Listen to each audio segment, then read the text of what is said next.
It's time for Horseheads Baseball. I'm Hannah Martin, voice of the Casper Horseheads, and I'll be with you all season long, bringing you all the action from your hometown baseball team. The Horseheads play the final of their 6-game homestand tonight, playing the final of 3 against the Western Nebraska Pioneers. Casper dropped last night's game by a final of 6-5, as well as the first one 17-4, and they look to get back in the win column tonight against the Pioneers, who lead the season series 7-1. Entering this game, the Pioneers are 14-5, second in the Clark division, and the Horseheads are 4-15, last in the Lewis division. I've got the lineups for you. First for the visiting Pioneers, leading off wearing number 7, the center fielder, Eric Smelko. Batting second, the third baseman, number 27, Cade Mcgee. Batting third, the left fielder, number 22, JT Walden. Batting cleanup, the backstop, number 25, Tyler Davis. Batting fifth, the shortstop, number 4, Clay Cutter. Batting sixth, the first baseman, number 29, Brian Webb. Batting seventh, the second baseman, number 11, Charlie Deeds. Batting eighth, the DH, number 16, Jonathan Ponder. And batting ninth, the right fielder, number 8, Nathan Marroquin. And now for your Casper Horseheads. Leading off, it's the left fielder, number 1, Kyler Halverson. Batting second, the third baseman, number 18, Christian Lopez. Batting third, the right fielder, number 8, Hank Dunn. Batting cleanup, the first baseman, number 21, Brooks Browning. Batting fifth, the catcher, Joe Schmidt. Batting sixth, the second baseman, number 33, Eric Orazzo. Batting seventh, the shortstop, number 31, Preston Joy. Batting eighth, the DH, number 9, Ryan Callahan. And in center tonight, and batting ninth, it is number 17, Jake Reynes. Now, let's talk pitchers, shall we? Starting for the Pioneers will be Caden Edwards. We saw him come on as a defensive replacement at first last night, and tonight he will toe the rubber for the Pios. Out of Duluth, Minnesota, 6'5", 175-pound freshman at North Dakota State University. He was ranked as the 6th best left-handed pitcher in Minnesota by Prep Baseball Report. A two-sport athlete in high school, he played football and baseball. On the season for the Pioneers, he is decisionless with a 2.13 ERA in 3 games started. He has appeared in 12 2/3 innings of work. He has struck out 21, walked 6, and allowed 8 hits. For your Horseheads, it will be Rolando De La Cruz out of the Dominican Republic, 6'1", 225-pound freshman at Trinidad State College. He is 1-0 on the season with an ERA of an even 9. He has started 2 games. He has appeared in 6 innings of work, struck out 8, 7 walks, and 5 hits. We are just about to get underway. It is our intern Josh out once again to sing the national anthem, so we will set the mics up for you so you can hear him, but don't go anywhere. First pitch just ahead.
Don't miss a minute of Horseheads action this summer. Can't make it to the ballpark? We've made it easy for you to stay up to date with everything Casper Horseheads. All home games as well as select road games are streamed live on our YouTube channel and are also available to listen to on our Mixlr channel. Make sure you're also following the Horseheads social media accounts on Facebook, Twitter, and Instagram to catch everything you need to know about your hometown baseball team.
Welcome back to Mike Lansing Field after another wonderful national anthem by our very own marketing intern, Josh Tatton. He does a fantastic job. He sang all 3 games of this series, and we look forward to hearing him sing some more, and we look forward to some baseball here this evening as the Horseheads look to salvage Game 3 of this series. They dropped the first one 70-4 Tuesday night. They dropped the second one last night 6-5, and they look to rebound here. They've got Rolando De La Cruz on the mound to get the job done. 1-0 on the season. He has started 2 games and pitched to an ERA of an even 9. In 6 innings of work, he has struck out 8, walked 7, and allowed 5 hits. And he will face off here against the top of the Pioneers lineup tonight. It is Eric Smelko, Cade Mcgee, and JT Walden up first for the Pioneers, as Smelko will dig in here against De La Cruz. An overcast first pitch here, as here it comes from De La Cruz, and that one will fall in for a strike, and we head underway here in Casper. An 0-1 count, 89 degrees here in Casper, practically December weather after the 100 days we've had the past couple of them. As here comes pitch. That one will catch the outside corner for another strike. 0-2, now the count to Smelko. De La Cruz's last start was back on June 11th versus the Mining City Tommyknockers. He took a no decision in that one, as he will deal the 0-2 offering home to Smelko. This one is sent out to the third baseman, Lopez, who gloves and fires across the diamond for out number 1. So 1 away here in the top of the first inning for Cade Mcgee, who is the third baseman. We will tell you how they line up behind De La Cruz. It is Halverson in left, Reynes in center, Dunn in right, Browning at first, Arato at second, Joy at short, Lopez at third, and Joe Schmidt behind the plate this evening. In that no decision against the Tommyknockers, he went 3 innings, allowed 3 earned runs, gave up 3 hits, 2 walks, and 3 strikeouts. He has not faced the Pioneers this season, as that one will miss inside for a ball. 1-0 the count to Mcgee. He has also pitched against the Spuds this year, so this is his first trip on the mound against the Western Nebraska, and his next offering will fall outside for a ball. 2-0 now the count to Mcgee. Last night he was 1 for 5 with 2 RBIs and a strikeout versus Casper on the season. 4 for 23 with 3 runs scored, 4 walks, and 7 strikeouts. As here comes a 2-0 offering home. This one is swung on and hit up the middle. It's just to the right of the glove of Joy there, who was excellent last night at short and gets the start there once again. So it is a base hit into center for Mcgee, and it will send up the left fielder, JT Walden, batting now with a runner aboard at first and 1 down here in the top of the first inning. Let's go Horseheads. Absolutely. They are looking to get back in the win column. They have lost 4 in a row. The Pioneers, on the other hand, have won 3 straight and are 14-5 on the season. They took their last series against Hastings 2 games out of 3. As here comes the pitch. That one will hit him. And before we can even announce Walden, he is hit by the pitch. The Pioneers have scored. They put up 8 runs in the first inning on Tuesday. They put up 1 last night in the first. And they are threatening here with 1 down in the top of the first. Runners aboard at first and second for the cleanup man, Tyler Davis, who is catching this evening. So the Pioneers have won 4 of their last 5. And the Horseheads 4-15 with a 4-game losing streak after they dropped the final 2 games of the Mining City series and the first 2 games here. As here comes a pitch to De La Cruz, from De La Cruz rather. This one is chopped up the middle. Joy charges. He will throw across to Browning. It's off the mark, but they will tag the runner. Nice play there by Browning, who's been excellent defensively this season, whether we see him at first, right, or left. But especially at first this season, as the runners do move up on the fielder's choice. That one goes 6-3. And it will send Clay Cutter up to the plate. The shortstop batting with 2 down in the top of the first inning with 2 runners already in scoring position here after the base knock and the hit by pitch. Cutter is digging in. He shows bunt and he gets it down, but foul. There's something you don't see much nowadays. Bunting with a man at third and 2 down. But he was trying it there. It is foul, so it is a strike. We'll see if they keep it on here. Cutter out of Centennial, Colorado, 5'9", 180-pound sophomore at Iowa Western. Batting with runners in scoring position. Here comes the 0-1. Bunt is not shown, and that one will miss outside for a ball. Count will run even at 1-1. Cutter, his last game, he was 0 for 1 on the season against Casper. 9 for 31 with 5 runs scored, 9 RBIs, and 3 strikeouts. He's got a chance to bat in a couple more here with runners at second and third, but 2 down for De La Cruz, who will go over the signs again with the catcher Schmitz. He will look in now for the sign, still trying to get on the same page, and he comes set now. 1-1 pitch. That one missing outside for a ball in the opposite batter's box. 2-1 now the count to Cutter. At Iowa Western this season, he hit .385 in 23 games with 15 RBIs and 14 runs batted in. On the season for the Pios, he's hitting .296, in 15 games, and he's got 14 RBIs already. He is now ahead in the count, 2-1. Here comes a pitch. This one is shot foul down the right field line. Count will even up at 2-2. De La Cruz has thrown 12 pitches, 7 for strikes and 5 for balls.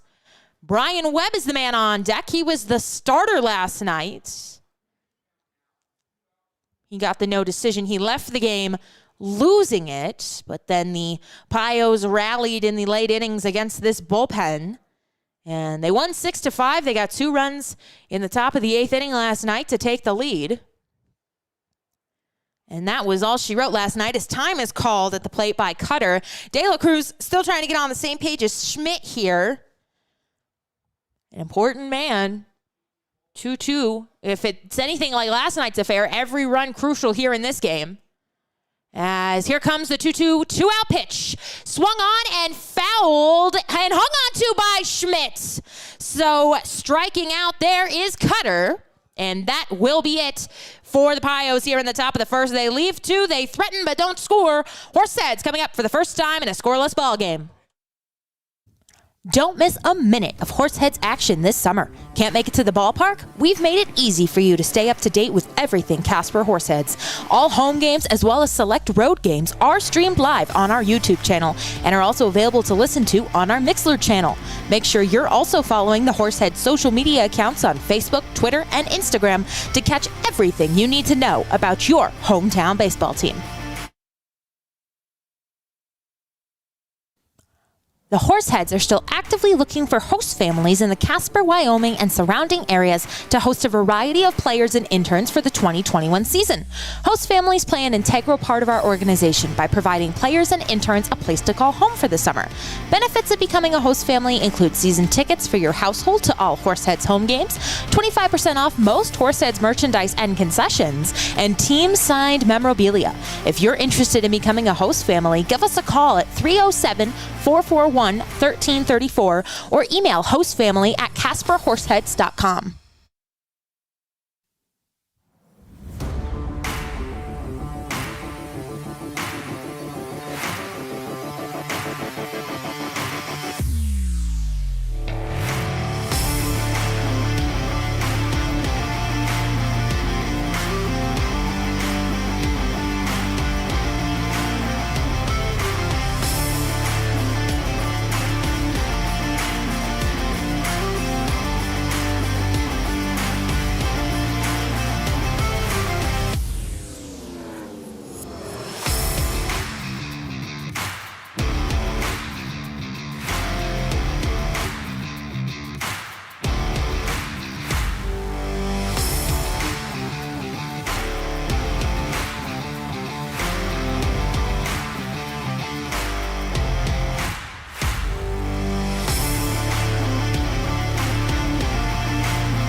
Welcome back to Mike Lansing Field, bottom of the first inning here in Casper. Halverson, Lopez, and Dunn, the men due up to face off against Caden Edwards, first time through the lineup. So the first time that they will see the starter for the Pioneers here this evening. He is 0-0 with an ERA of 2.13 as he comes, sets, and deals home to Halverson, who sprays that one foul. So it will be an 0-1 count to Halverson, who turned 21 2 nights ago. Came in and he pitched a scoreless inning on Tuesday night. And now, batting here, an 0-1 count to him. He will look at a strike on the outside corner. To go along with that 2.13 ERA, he has appeared in 3 games. All starts for him, 12.2 innings pitched, 21 strikeouts, 6 walks, and 8 hits. Here comes the 0-2 offering home to Halverson. That one will miss too far outside for a ball, 1-2. His last outing was against Casper. Back on the 10th, he took a no decision in 4 2/3 innings of work. He gave up 5 runs, but none of them were earned. As here comes a pitch home to Halverson. This one is shot foul once again, and count will hold. 3 hits, 2 walks, and 9 strikeouts in that game. Versus Casper on the season, he has appeared in 7 2/3 innings, 2 earned runs, 5 hits, 4 walks, and 16 strikeouts. So Edwards familiar with this lineup as here comes 1-2 offering. This one is shot to the shortstop. That is Cutter, who makes a nice stop there and fires over to first to get the runner Halverson by a step. There was a nice stab there. It was a running throw that bounced on one hop over to the first baseman, Webb. And with that, we will tell you how the defense lines up behind Edwards. It is Walden in left, Smelko in center, Marroquin in right, Webb at first, Deeds at second, Cutter at short, Mcgee at third, and Davis behind the plate. At the plate now, it is Christian Lopez, the third baseman, digging in for the first time this evening. Big swing and a miss there to pitch upstairs. Lopez leading the team in batting average and RBI. Out of Chula Vista, California, 195-pound, 5'10" sophomore at Alabama State. Here comes the 0-1 offering, an off-speed pitch that drops in there for a strike. 0-2 now the count to Lopez, who is hitting .351 on the season for the Horseheads in 13 games. 9 runs, 5 doubles, 16 RBIs, and 6 stolen bases as he takes a pitch outside. 1-2, the count will run to him. Last night, 1 for 4 with an RBI versus the Pioneers on the season, 5 for 17 as here comes the pitch. And it is strike 3 looking on the inside corner. So quickly down are Halverson and Lopez here. In the bottom of the first inning, it'll send up Hank Dunn, who is hitting 143 on the season in 7 games for the Horseheads. 6 runs scored, 1 batted in, 3 walks, and 7 strikeouts for Dunn, who is in right this evening. His usual territory. Last night went 0 for 4 with a couple of runs scored, 2 strikeouts and a base stolen. Versus the Pioneers on the season, he is 2 for 15 with 4 runs scored, an RBI, and 6 strikeouts. And he's batting here with the bases empty, 2 down in the bottom of the first inning. As looking to get to Edwards here, an off-speed pitch will fall right down the heart of the plate for a strike, 0-1. 10 pitches for Edwards, 8 strikes, 2 balls. He's looked good thus far. We'll give you some score updates as we have 3 other games in action tonight, and one just about to kick off. As here comes the pitch. This one is shot out into right, but that ball is foul. So it will be an 0-2 offering to Dunn. Wheat City and Badlands scoreless in the top of the 3rd inning. Soares Valley and Canyon County, the SaberDogs up 2-0 on the Spuds in the top of the 2nd. The Sunfish lead the Trappers 2-1 in the bottom of the 1st. And the Tommyknockers and the Sasquatch are just about to start things off. Idle tonight are Hastings and Fremont. So Fremont will not win tonight. As this one is shot to the 3rd baseman on a line, they will throw over to first to complete the out as Webb closes the glove on out number 3. So the Horseheads go 1-2-3 here in the home half of the 1st. We head to the top of the 2nd, still a scoreless ball game. Don't miss a minute of Horseheads action this summer. Can't make it to the ballpark? We've made it easy for you to stay up to date with everything Casper Horseheads. All home games as well as select road games are streamed live on our YouTube channel and are also available to listen to on our Mixlr channel. Make sure you're also following the Horseheads social media accounts on Facebook, Twitter, and Instagram to catch everything you need to know about your hometown baseball team. The Expedition League All-Star Spectacular presented by Hydrotex comes to Casper on July 19th and 20th. Season and game tickets are on sale now at CasperHorseheads.com. Casper Horseheads Baseball back in the saddle all summer long.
It will be the 6, 7, and 8 men due up here for the Pioneers as Rolando De La Cruz will dig in for his 2nd inning of work. He allowed 1 hit in his 1st inning of work, and he also hit a man, but he stranded both of those runners with a big strikeout to end the inning, as it will be strike 1 dealt home on the inside corner to Brian Webb. Last night's starting pitcher is now, I don't know if we've seen as many two-way players as we have as with the Pioneers.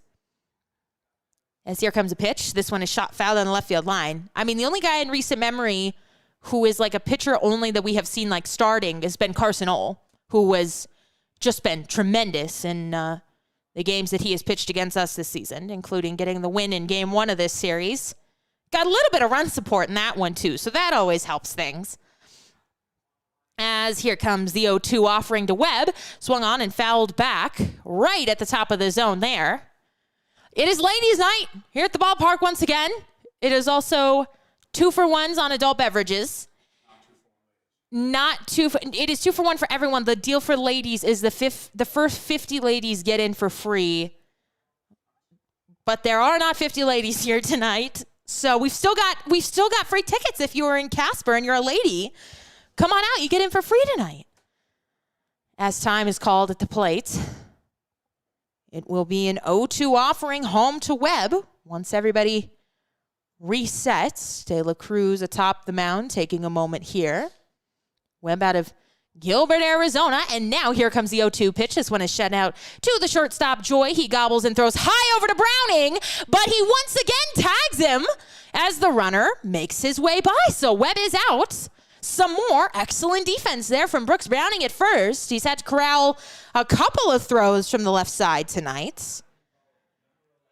As down goes Webb, 6-3, and it will send up Charlie Deeds, the second baseman.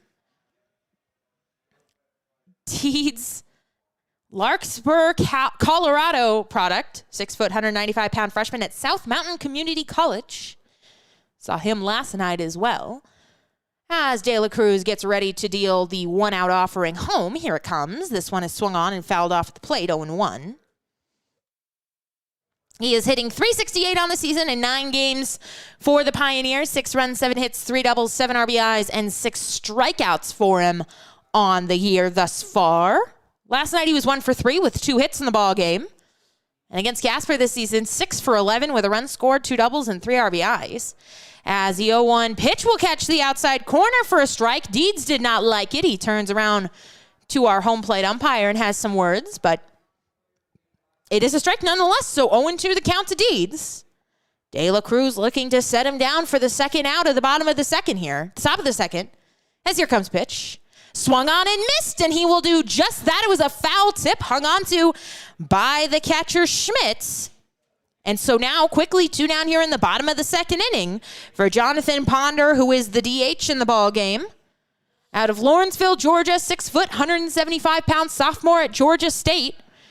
.214 batting average in 7 games for the Pios. 4 runs scored, 1 double, 5 RBIs, and 4 stolen bases. As it is a bit of an cloudy day here, but still pretty warm. Been up in the 90s most of the day. As here comes the pitch. Bunt is shown. Kind of pushes it out there for a strike. I think he fouled it off. So we'll be an 0-1 count to Ponder. In his last game, he went 1 for 5 with an RBI, 3 strikeouts, and a stolen base. As he awaits the 0-1 offering here from De La Cruz. Here it comes. That one missing well outside. He fired that one up and just missed with it. 1-1 the count. Against the season, against Casper, he is 3 for 9 with 3 runs scored, a triple, a home run, and 4 RBIs. As here comes the 1-1 offering from De La Cruz. It's on its way. This one misses downstairs for another ball count. Run to 2-1 on Ponder. Nathan Marroquin, the number 9 man on deck for the Pios here. But De La Cruz hoping to face him next inning and set down Ponder here with 2 out in the top of the second and nobody aboard. Here comes the 2-1 offering. This one a big swing and a miss and an off-speed pitch there. Or another foul tip.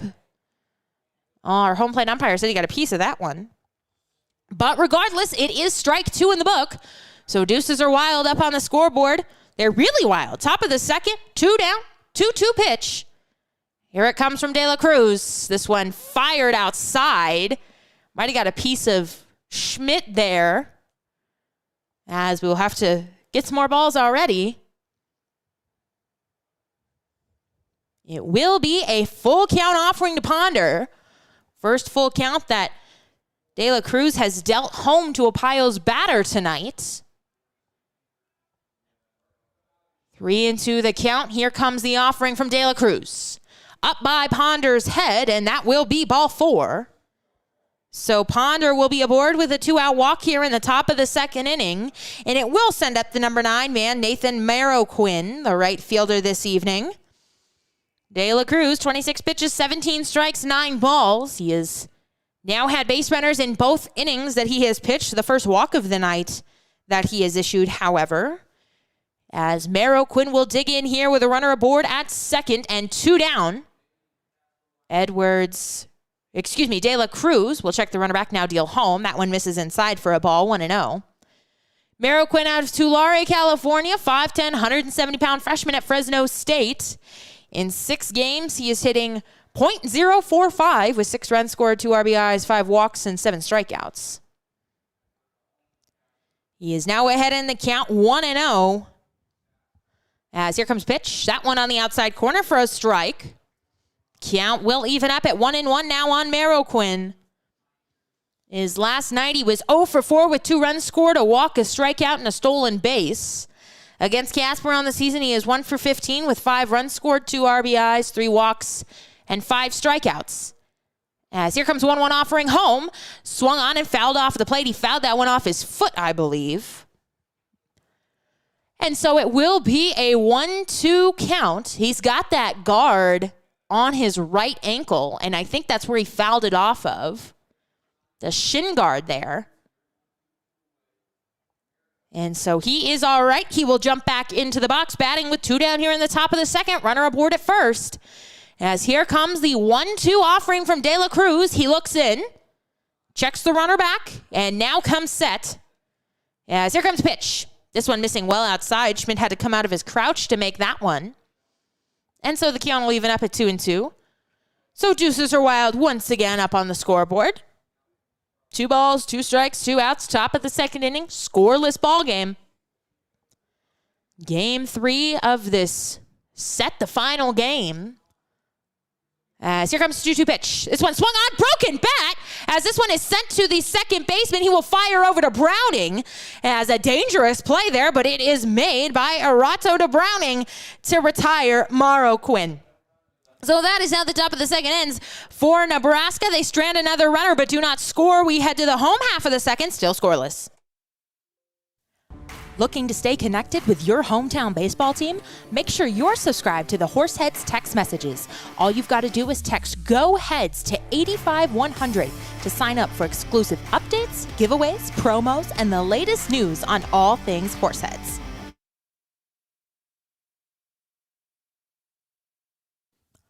The Horseheads are still actively looking for host families in the Casper, Wyoming, and surrounding areas to host a variety of players and interns for the 2021 season.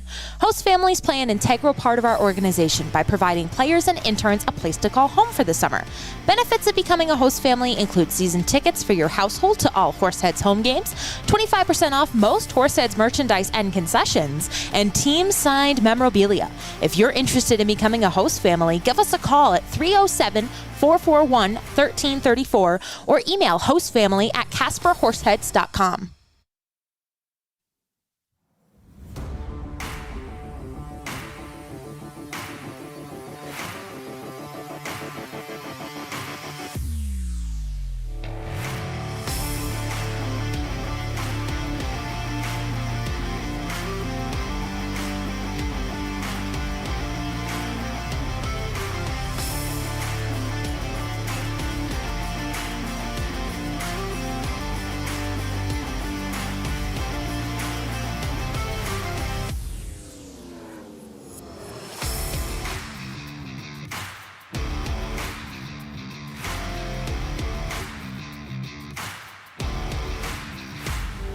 Browning, Schmidt, and Erato do up here in the bottom of the second inning for the Horseheads.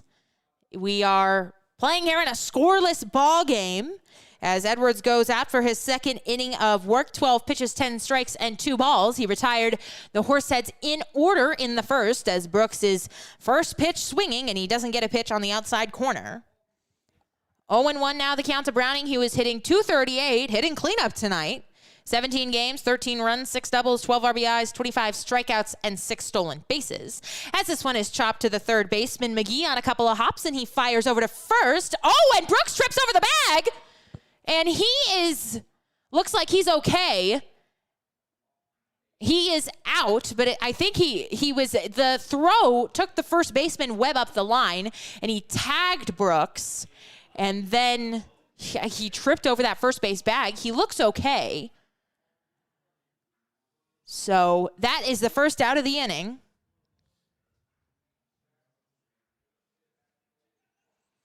And it will be Joe Schmidt to come to the plate, the catcher hitting .327 on the season for the Horseheads, as he is also first pitch swinging. This one is fouled back and out of play. Count will run to 0-1 on Schmidt.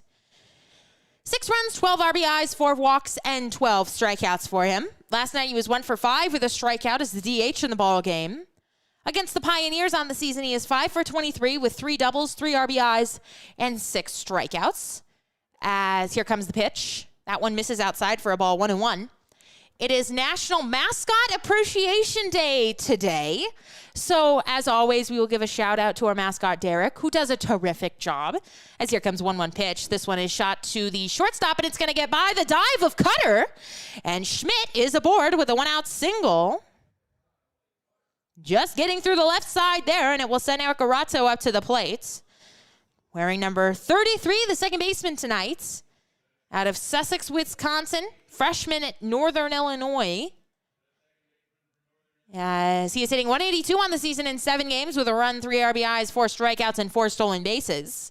As the Horseheads have their first runner of the ball game, and it comes in the form of Joe Schmidt, who singled through the left side just moments ago. Arato looking to keep the line moving with 1 down here against Edwards and the Pios. Here comes pitch. That one on the outside corner for a strike. 0-1 the count to Arato now, who was 1 for 3 last night with a walk, 2 stolen bases. Versus the Pioneers, he is 2 for 12 with 3 RBIs, 4 strikeouts, and 3 stolen bases. The Expedition League Twitter account wished everybody a happy National Mascot Appreciation Day. As here comes the 0-1 offering. That one will also catch the outside corner, so Arato is down in the count, 0-2 here. And they tweeted out pictures of all the mascots, and I hadn't seen them all yet. And the Whiskey Jacks, it scared everybody in the conference room today. It is something, their mascot. As that one the pitch will not be made here. Time is called by Arato. He will fix his batting gloves here. It almost looks like an abominable snowman with this big grin and then like this big head of hair, white hair. I don't know who designed it, but they got to get their money back because it is terrifying. The Canadians. As here comes the 0-2 pitch. Big swing and a miss there by Arato, and he is down swinging on 3 pitches. And it will send up Preston Joy to bat with 2 down here in the bottom of the 2nd inning. Joy out of Roswell, Georgia, hitting 161 on the season in 7 games with 3 runs, 2 doubles, 3 RBIs, and 11 strikeouts. And he comes to the plate in the bottom of the 2nd with 2 out here. The Spuds of all teams were like, we have the best mascot not only in the league, but in the whole country. Their ugly-looking potato. It looks smashed in as that one will miss inside. 1-0 the count to Joy. It kind of looks like an egg, too, so we tweeted, okay, Humpty Dumpty. But, yeah, I don't know about that. I did like the Saber Dogs mascot. So, yeah, it's a dog, shockingly, as this one is sent out to the shortstop Cutter. He will go the short way to second to retire Schmitz, and the inning is over. The Horseheads get their first runner of the ball game, but they are unable to score him as we head to the top of the 3rd inning in a scoreless ball game. Looking to stay connected with your hometown baseball team? Make sure you're subscribed to the Horseheads text messages. All you've got to do is text Go Heads to 85100 to sign up for exclusive updates, giveaways, promos, and the latest news on all things Horseheads.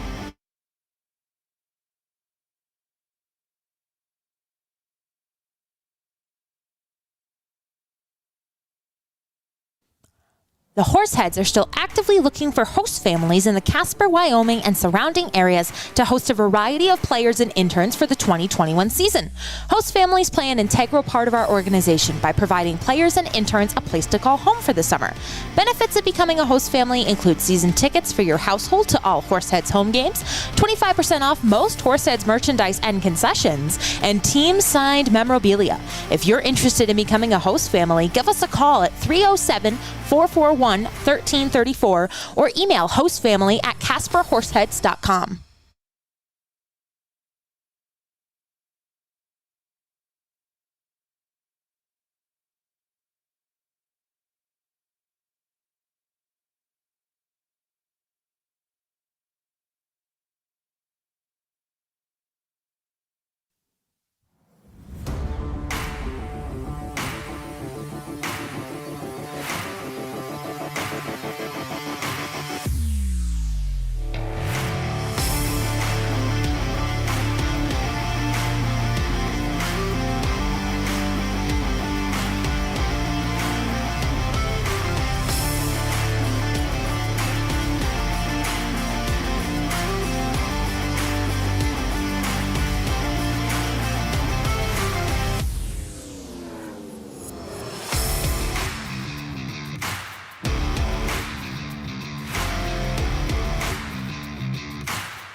Welcome back. Top of the third inning here in Casper. De La Cruz will go out for his third inning of work. He faces off against the top of the lineup for the Pioneers, as that one will miss inside for a ball. Smelko, Mcgee, and Walden due up here in the top of the third. Smelko up first. He is 0 for 1 as here comes the next offering from De La Cruz. This one is swung on and hit out to the second baseman, Arato, but it is foul, so they will call that one back. Count evens up at 1-1. We have a special guest on the broadcast, our first interview, so I'm quite excited about it. It is last night's starter, Will Clare. Will, how are you doing this evening? Good. How are you? Thank you for having me. Oh, absolutely. Thank you for coming up here. I know, busy guy, got to watch the Pios here, but we definitely appreciate you coming up here. Of course. As De La Cruz will get another ball, it goes over his head, so he will have What's going on out there? he'll have to jog out to second to get it. So, an error on the umpire. Yeah, we got to tell Connor and Manny down there, hit the E button on him. So, can you give us a rundown of your start last night? What did you like? What did you not like? What adjustments are you looking to make? I felt really good last night. I felt like I was pretty mentally prepared before the game. I had a lot of time to get ready during the week and worked on a lot of things there and made sure that my body was ready to go. I'm not the hardest throwing dude, so I really got to work on, having command with my secondaries, and I felt like I did a pretty decent job of that.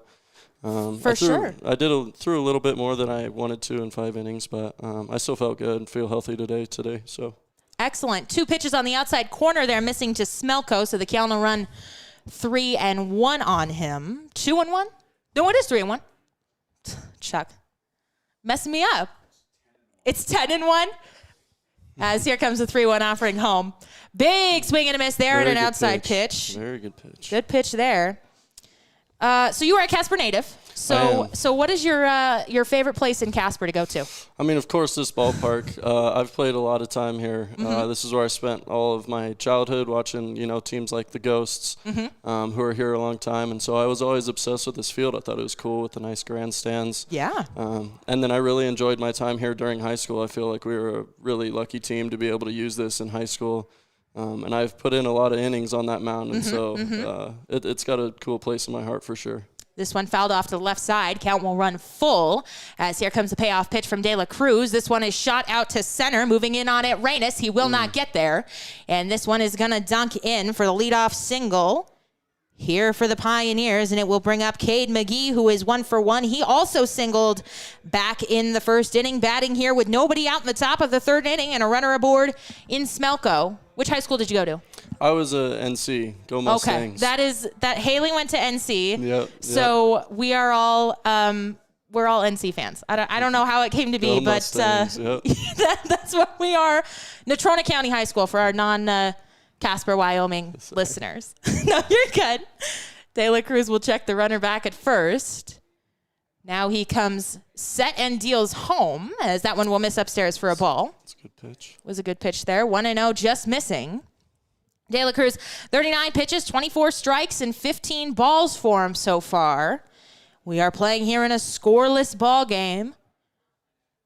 2 hits for the Pioneers, as that one will miss outside for another ball. So Mcgee ahead 2-0. So we've seen lots of different arms in lots of different situations this season. Of course. So what adjustments are pitchers making as the season progresses? We're really just trying to, bring it back into the zone, go back to the basics and not try and get so many strikeouts and overthrow and things like that. We want to focus more on trying to compete and throw to bats. And so trust our defense, and we're really trying to work on, making little adjustments to be able to stay in the zone. Excellent. That's good to hear. That one is fouled off down the right side. The runner was in motion, so he will head back. It is a 2-1 count now to Mcgee. We're also really trying to limit runs early. It's hard for us to be able to dig out of big leads in the beginning of the game, and so we really want to try and cut back on those early leads that we're giving up. For sure. That one misses inside for a ball. So Mcgee is ahead now, 3-1. De La Cruz has gone 3-1 to both batters that he has faced here in the top of the third inning. Who is your funniest teammate? Funniest teammate? There's a lot of guys that I consider pretty funny. So I guess I'm going to have to go I don't know, Jerson. He's got an exciting attitude. Yeah. He always brings a lot of emotion to the game. Always cracking jokes, whether you understand him or not. And he really just enjoys being at the park, and he's a fun guy to be around. Very nice. As the throw goes over to first, check on the runner. Now the pitch comes home. Great throw, Joe. Yes. Runner at second is out, but I think the pitch, I think it was ball 4, so he will be safe down there. But it was a great throw by Schmidt down to second when it had the runner, but it is ball 4 to McGee. So the first two men, first two men have reached here in the top of the third. What is I guess you've been to Gehring, which I love. You know I love Gehring. And Gehring and Canyon County. So you've been to those two places. So what is where are you looking forward to going elsewhere? Sadly, since I threw yesterday, I won't be making it to the trip to Butte tomorrow. But I liked playing at Gehring. They have an exciting atmosphere too. They have a lot of similar stuff to us, and I like the way that they present the game to the fans. I think they really do a good job of bringing the fans into it and getting everyone involved. And that's always fun. Even if you're not playing, you like seeing people having fun out at the park watching what you love to do. So. Batter is Walden, and he will look at an 0-1 pitch here from De La Cruz, who is pitching with runners aboard at first and second here. As he checks the runner back at second, now deals home. Big swing and a miss there. Great pitch. As count has run 0-2 on Walden.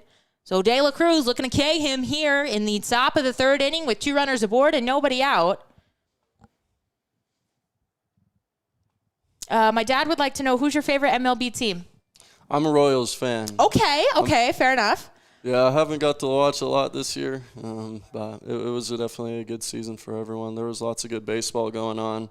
I was really impressed with the pitching at the beginning of the season. There was a lot of controversy going on, but overall there was really good performances from a lot of new names, and it was a good year to watch some pitching. A lot of hitters were struggling, and I think it came down to just a dominant year from the pitching all around. As a strikeout swinging will have Walden down. He goes fishing for a pitch downstairs. And De La Cruz does pick up the strikeout there. And now Tyler Davis will dig in with 1 down in the top of the third inning. Runners aboard at first and second. Well, it's funny you mentioned that because I'm a big Red Sox fan. And that's who the Royals are playing this weekend. Yeah. So they're off today. They just took the 2-game set from the Braves. And Chris, our intern, who runs the grill, is a big Braves fan. So I was giving a little something about that, as that one will miss upstairs for a ball 1-0. And then Jack, he does our on the field stuff, big Yankees fan. So it was tough. It's been tough for him. I have not let up. Been a good year. Nope. And I'm loving it. As here comes the pitch, it will catch the inside corner for I always strike. like seeing them struggle too. Oh, it's wonderful. It just brings a smile to my face seeing the Yankees lose. They've always been dominant, so it's good to see some other teams get up there. Yeah, they took the past 2. They're playing the Blue Jays right now down in Florida. Or no, in Buffalo. They're in Buffalo now. They've taken 2 out of 3 from them. They're playing tonight. As here comes pitch. That one will miss outside for a ball. 2-1 now the count to Davis, batting with runners at first and second and 1 down in the top of the third.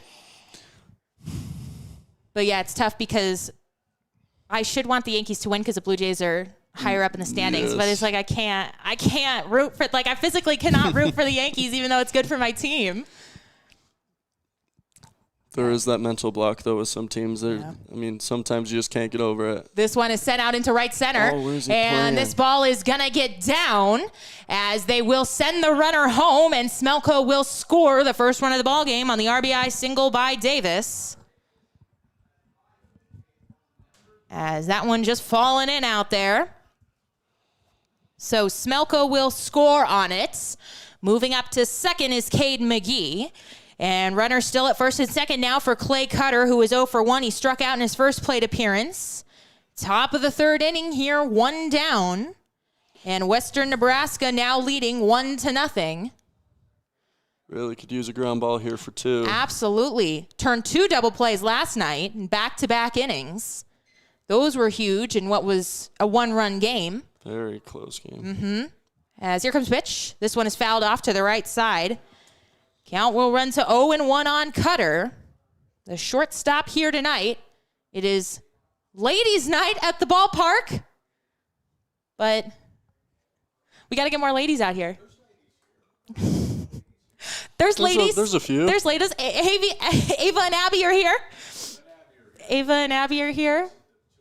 The best ladies in the house, absolutely. Giselle is here. Giselle has to be here, though it doesn't count. As that one misses outside for a ball. 1-1 now. The count to Cutter. What other fun things are there to do in Casper? You know, that's the nice thing about Casper is there's a lot of open space. There's lots of freedom to be able to do anything that you can really like as long as you can find some room for it. Obviously, outdoor activities are a big part of Casper. It's a big part of the culture. There's lots of good fishing to do around on the river and various ponds, and that's one of my favorite things to do. And I get bored, I grab a fishing pole and go find somewhere to fish. The Alcova Lake that's right outside of town is very popular. People enjoy that a lot on these hot summer days. They get so dry. There's the rodeo going on up there at the event center right now, and they always make a big deal out of that. I think it's national championships. Yep. So that's always a good time, too. That one hit on the ground to second base, and firing over to first is Erato for the second out of the inning. Runners move up to second and third on it, and Brian Webb will come to the plate. He will look at a ball. 1-0 now, the count to him, batting with two runners in scoring position in the top of the third with two down. Yeah, I'm from the Seattle area, so we do not have rodeo over there. Yeah, I went to school up in Portland this year, Yep. and so it was definitely a big change. Lots of different things to do. And, Yep. You do learn to appreciate the amount of space that you do have when you're here, even though you can get a little bored sometimes. That one misses outside once again, and it is a 2-0 count to Brian Webb. De La Cruz has given up one run here in the top of the third. Pioneers are still threatening with runners aboard at second and third, but there are two down.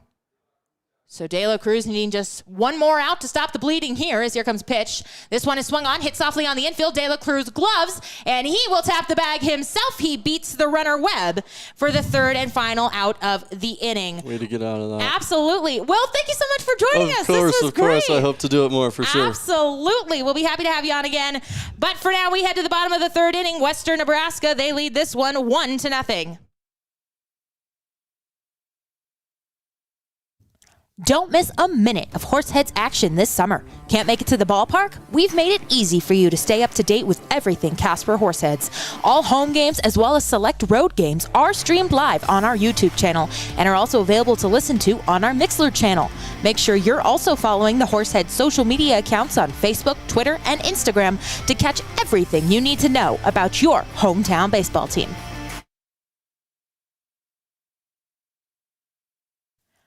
Looking to stay connected with your hometown baseball team? Make sure you're subscribed to the Horseheads text messages.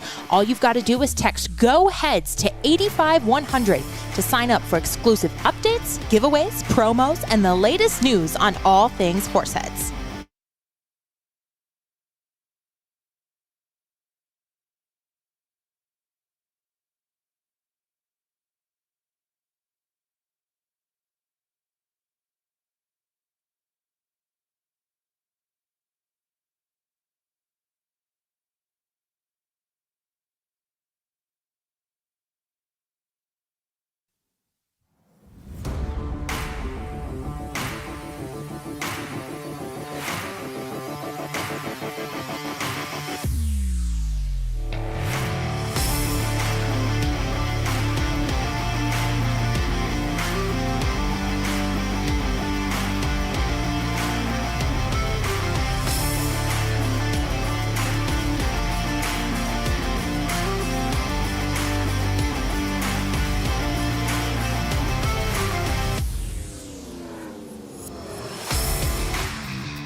Welcome back here. Bottom of the third inning as Ryan Callahan will dig in for the Horseheads in his first plate appearance. He will look at a ball outside from the starter, Caden Edwards, 23 pitches, 18 strikes, 5 balls.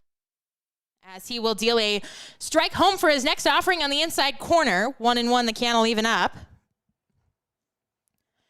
Pioneers getting 1 run in the top of the third inning. They lead this one by that score, 1-0. As that one will catch the inside corner, 1-2. So Edwards mixing it up here. He's at 25 pitches, 20 strikes, and 5 balls. And he's looking to set down Callahan, the first man up for the Horseheads here in the bottom of the third. As strike 3 is called, and Callahan knew it. That one on the outside corner. As Callahan is down looking, it will send up Jake Reynes, the number 9 man and the center fielder tonight. Somebody last night was in the comments saying we need more Jake Reynes in the ball game, so here you go. This one's for you. As it will be 8-9-1 due for the Horseheads here. Callahan already down, Reynes to the plate now, and then Halverson due up as well. As here comes the pitch home. That one on the inside corner for a strike. 0-1 the count to him. Watching from Hastings, Nebraska. Go Casper, absolutely. As that one will miss outside for a strike. We need a Jake Small interview ASAP. All right, we will see what we can do. No promises, but, you know, we'll get our baseball ops guys down there. See who's sitting. As here comes a 1-1 pitch. Big swing and a miss there by Reynes. And he is now down in the count, 1-2. Reynes out of Baltimore, Maryland, 175 pounds, 6-foot sophomore at the University of Maine. As here comes 1-2 offering to him. Big swing and a miss there at another pitch inside, and he is down swinging. So back-to-back men are down via the K here in the bottom of the third inning, and it will send up Kyler Halverson. He is 0 for 1 with a ground out in the ball game as the lineup turns over for the first time for Casper. Another Casper, Wyoming product here. We'll have to find out where he went to school. If he was the two high schools here are Natrona County and Kelly Walsh, and you are either you are either one or the other. It's a big rivalry here, so I'm told. As 1-0, the count runs to Halverson now. We only had one high school in my hometown, so I am unfamiliar with that, but it is a big deal here in Casper, as that one also misses upstairs for another ball. So Halverson is ahead 2-0. Hitting .222 on the season in 14 games with 16 runs scored, 8 RBIs, 12 walks, and 21 strikeouts. As here comes pitch home. That one will miss outside, and now Halverson is ahead in the count, 3-0 here. As the sun beginning to move out from behind the clouds, so we do have some shadows playing on the field out to short and then behind the plate as well. As Edwards deals a 3-0 offering home right down the heart of the plate. 3-1 now the count. Edwards, 34 pitches, 25 strikes, and 9 balls for him. As Edwards gets ready to deal the 3-1 offering home to Halverson. Here it comes. This one is swung on and fouled back, so Edwards has battled back here to run the count full. Western Nebraska getting 1 run in the top of the third inning. 1 run, 3 hits, 5 men left on, no errors. The Horseheads, no runs, 1 hit, no errors, and 1 man left on. As here comes the full count pitch. Swung on and missed by Halverson. A foul tip hung on to by the catcher Davis. And so the Horseheads are down here quickly. 1-2-3 in the bottom of the third. We head to the top of the fourth inning. Western Nebraska leading 4-0.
Welcome back to the ball game. I'm sorry, I forgot to put the music on in between innings. That's on me. Top of the fourth inning, we play on here. A new pitcher for the Horseheads. It is Cade Mcgee, so we will give you the line on Rolando De La Cruz, who was good. He gave up just the one run as this one is fouled off at the plate. Charlie Deeds. It is Deeds, Ponder, and Marroquin due up here, but Deeds down in the count 0-1 against Mcgee, who is just into the ball game. De La Cruz went 3 innings. He faced 15 men. He gave up 1 run. It was earned. He struck out 3, gave up 3 hits and walked 2 as this one is sent up the middle. Joy there. He gobbles it up and throws over to Browning, and the throw is once again a little off the mark, but Brooks with the splits holds the bag. Another excellent play by Brooks Browning over there at first. So some gymnast skills over there by Browning will have the first man of the inning down 6-3, excuse me. 3 hits, 2 walks, and he also hit a man. De La Cruz, the line on the night for him, as he gives way to Cade Mcgee, who retires the first man that he sees 6-3 with some help from the first baseman Browning. As it will send up Jonathan Ponder, the DH. He walked in his first plate appearance as this one bounces away from the catcher. Mcgee out of Kent, Washington. Same place. That's the same place Connor is from, so maybe they know each other. Kent's a big place. They probably don't know each other. 6'3", 165-pound sophomore at Yakima Valley Junior College. Here comes the 1-0 offering from him. That one will miss upstairs. 2-0 now the count. On the season, he is decisionless with a 5.40 ERA. He has appeared in 2 games, 5 innings of work, 2 strikeouts, 4 walks, and 5 hits. As he deals the 2-0 offering home to Ponder. This one a big swing and a miss at a pitch down the heart of the plate. 2-1 the count to him now. His last appearance was against the Tommyknockers on June 11th. He got the no decision in that ball game. That was the one that the boys won here at home. He went 3 innings of work, as here comes a 2-1 offering. That one just a bit upstairs. 3-1 now the count to him. 3 innings of work.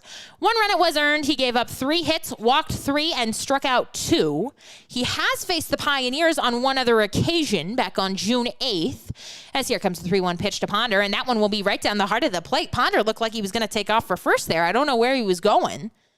That was a good pitch there by Mcgee, and it is now run full on Ponder. Back on the 8th, he went 2 innings, 3 runs, 2 of them were earned, 2 hits, and 1 walk. As here comes full count pitch. This one is swung on, hit out to center field. Moving back on it is Reynes. He has room, and he will make the catch for out number 2. So Mcgee has gotten the first 2 men that he has faced quickly, and it will send up Nathan Marroquin, who is 0 for 1 with a ground out. I think that the Mosquitoes have been a bit dormant here with the heat, but now they've come back out. And I caught one on my leg earlier, and it got me. I was not quick enough. Here comes first pitch from Mcgee, bunt shown. Oh, and it's foul. If he had gotten that down, he would have had a base hit. Lopez was so far back, and he had placed it pretty perfectly there, but just foul. It is on Sunday. I got 7 or 8 mosquito bites. So I was fine to let them vibe before, but now it is an all-out war on the Casper. They don't care, as this one out to the second baseman, and it's misplayed there by Arato as he swirls there. He's stabbing at it now, but that'll probably be a base hit, and I think it is. They already put it up there as a base hit. As that one just hits so hard there, a tough play to make by Arato. He is unable to do so, and it will send up Eric Smelko. Wonder if our scorers got yelled at again, because they were quick on that hit button. They were like, absolutely, it's a hit. Eric Smelko, 1 for 2 with a ground out and a single in the ball game. He sends this one down the right side, but it is foul. And so it will be an 0-1 count to Smelko, is batting with 2 down here in the top of the 4th inning. Runner on first, that is Marroquin. He singled on the infield just moments ago. As here comes the 0-1 offering. This one is swung on, hit out to the first baseman, Browning, and he will tap the bag for out number 3. The Pioneers will strand their 6th runner of the ball game. They do not score here in the top of the 4th. We head to the bottom of the 4th. 1-0 Pioneers lead. Looking to stay connected with your hometown baseball team? Make sure you're subscribed to the Horseheads text messages. All you've got to do is text Go Heads to 85100 to sign up for exclusive updates, giveaways, promos, and the latest news on all things Horseheads.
Christian Lopez, Hank Dunn, and Brooks Browning due up here for the Horseheads in the bottom half of the 4th inning.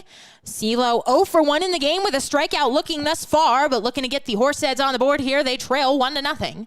As here comes a pitch from Edwards. That one was a ball out of his hand, well up and away from Lopez, who is hitting .351 on the season for the Horseheads in 13 games. 9 runs scored, 5 doubles, 16 RBI, and 16 stolen bases, and he sends this one down the right side foul. Count will even up at 1-1 on Lopez. Pioneers getting 1 run in the top of the 3rd inning. They lead 1-0 here, as here comes 1-1 offering from Edwards. This one is skied on the infield. Moving over the second baseman Deeds, and in fair territory, he will make the catch for out number 1. Hank Dunn now will come to the plate. He is 0 for 1 with a ground out. We have found out through Kim Gates, who I am told is Kyler Halverson's grandma. What? Kim Gates is a relative. She's Brooks Browning's grandma. He went to Glen Rock High School, so he is not part of the NC Kelly Walsh rivalry here. But that's good to know. That's inside information. So thank you very much to Miss Gates for that information, whoever's grandma you may be, as that one will catch the bottom of the zone for a strike. 0-1 the count. We had Brooks's aunt in California watching the other day, but we never got a name, and we gave her a shout out. So, yep, as here comes the 0-1 pitch. That one will catch the outside corner for strike 2. Dunn now in the hole, 0-2. He's 0 for 1 with a ground out in this one. Well, they've got to see Brooks's great defense at first tonight, so that's certainly a plus for him. And they've updated us on Kyler Halverson's high school, so there we go. Here comes the 0-2 pitch. Big swing and a foul tip there. He was well out in front of that one and just got a piece of it. So it will be an 0-2 offering to Hank Dunn. Brooks Browning, the man just talking about, he is on deck. And if anybody reaches Joe Schmidt, his grandparents have been here for the past couple of nights. I wonder if they are here again this evening. They are, absolutely. Give them a shout out. As here comes the 0-2 pitch to Dunn. This one sent into right field, and he didn't realize it was a hit. He didn't run, but he will be safe aboard at first. I don't know what happened there. But the right side of the press box, you can hear him laughing. But regardless, Hank Dunn will reach with the single. He goes to the opposite field off the end of the bat for that one. So some good two-strike hitting from the man from Eureka, Montana. And it will send up Brooks Browning with a runner aboard here with one down in the bottom of the fourth inning. I don't know if he thought it was foul or he couldn't see it. A mystery. We will have to dispatch our investigative journalist down there. This is why we need players mic'd up, so we can get it on tape. As Edwards will check the runner Dunn back at first and now deal home to Browning. That one will catch the bottom of the zone. No one won the count. 97 folks watching on the YouTube stream. We would like to welcome you. Even the Pios fans. We had some very nice Pios fans last night. So, we are all besties here. As the 0-1 offering will not be made, it goes over to first to check on the runner Dunn. Browning is 0 for 1 in the ballgame. He has grounded out. He comes into this one hitting .238 in 17 games with 13 runs scored, 12 RBIs, and 25 strikeouts. He is second in the league in strikeouts, as here comes a pitch. That one will miss outside for a ball. Count will even up at 1-1. He has the team lead in doubles and strikeouts. He's got 6 doubles. I thought the door was opening again. It was like another player coming up to talk to me that I forgot about. 1-1 now, the count to Browning. Checks Dunn back at first, and now Edwards deals home. That one at the bottom of the zone. But it is a strike. 1-2 now, the count on Browning. Batting with one down in the bottom of the fourth inning, a 1-0 Western Nebraska lead as they try to sweep the Horseheads for the second consecutive series. That would be terrible. As here comes a 1-2 pitch. This one is swung on and missed by Browning, and he is down swinging. So Joe Schmidt will come to the plate with 2 down here in the bottom of the fourth. He is 1 for 1. He singled up the middle in his last plate appearance, or singled the left side, in his last plate appearance. Schmidt out of Washington, Missouri, which I have been told by Jack, who goes to school in Missouri, is very close to St. Louis. I got some Missouri geography today. About 45 minutes. There you go, Missouri. There you go. He is hitting .327 on the season and looking to keep the line moving here as the first offering from Edwards is a ball outside. 48 pitches, 36 strikes, and 12 balls for Schmidt for Edwards on the evening. Schmidt is at the plate. As Dunn takes his lead, now the pitch to Schmidt is head out to right, but settling under it is Marroquin, and he is there to make the final out of the inning. So the Horseheads, they do get a base runner, but they do not score here in the bottom of the fourth. We head to the top of the fifth, Western Nebraska leading 1-0. Looking to stay connected with your hometown baseball team? Make sure you're subscribed to the Horseheads text messages. All you've got to do is text GO HEADS to 85100 to sign up for exclusive updates, giveaways, promos, and the latest news on all things Horseheads.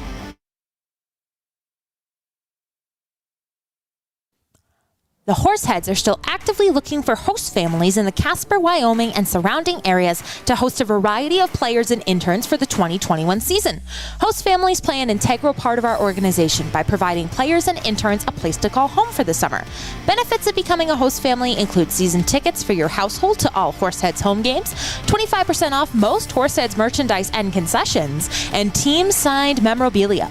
If you're interested in becoming a host family, give us a call at 307-441-1334 or email hostfamily@casperhorseheads.com.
Top of the fifth inning here. It'll be the 2, 3, and 4-man due up for Western Nebraska. Cade Mcgee, JT Walden, and Tyler Davis. And it will be Mcgee to dig in first here against Kazmersky, who is out for his second inning of work. And he deals a strike home on the outside corner. 0-1 the count to him. Kazmersky, 13 pitches, 10 strikes, and 3 balls. Thus far in his relief appearance of the starter, Rolando De La Cruz, who is on the hook for the loss now, although he didn't pitch all that badly. A nice outing for him. He gave up 1 run in 3 innings of work, as that one will miss upstairs for a ball, 1-1. As here comes the pitch. That one will miss outside. It was a ball out of his hand, 2-1. So the Horseheads hoping to get him off the hook and get on the board here. They trail 1-0 as we open play in the top of the fifth inning. Looking to avoid getting swept for the second straight series against the Pios. As that one looked like a pretty good pitch, but it misses. I don't know if it missed upstairs or inside. But it is a ball to Mcgee. Mcgee is 1 for 1. He has singled and he's also walked as here comes the 3-1 offering from Kazmersky. This one is sent out to left center. It is high but not deep. Settling under it is Reynes, and he will make the catch for out number 1.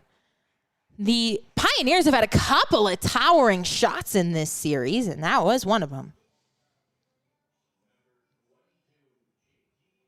As now it will be JT Walden coming to the plate. He was 0 for 1. He's been hit by a pitch, and he's also struck out swinging. Comes to the plate with the bases empty in the top of the fifth with 1 down. After this, the Pioneers will be back at home to take on the Sodbusters for the Friday, Saturday, Sunday series. The Sodbusters finally will get a break from losing to the Moo, and will probably lose to the Pios. As a swing and a miss there, will have Walden down 0-1. Their last series before coming here, the Pios were in Hastings taking on the Sodbusters, and they took 2 out of 3 from them. 0-1 the count. Now to Walden, who is manning left field for the Pios tonight. This one is swung on and fouled back to the screen, 0-2. The Pioneers sit at 14-5, second in their division, behind only the Moo, who will take a break. They will play Badlands this weekend, so they will get a break from beating up on Hastings. As here comes the pitch home. That one will bounce in there for a ball, and it will be a 1-2 count to Walden. The Horseheads, on the other hand, they will be up in Butte, Montana, taking on the Mighty City Tommyknockers. Should be a fun season. We will not have the broadcast, but you can listen to their broadcaster. I'll finally get a chance to sit down and listen to their broadcaster. I haven't had a chance to.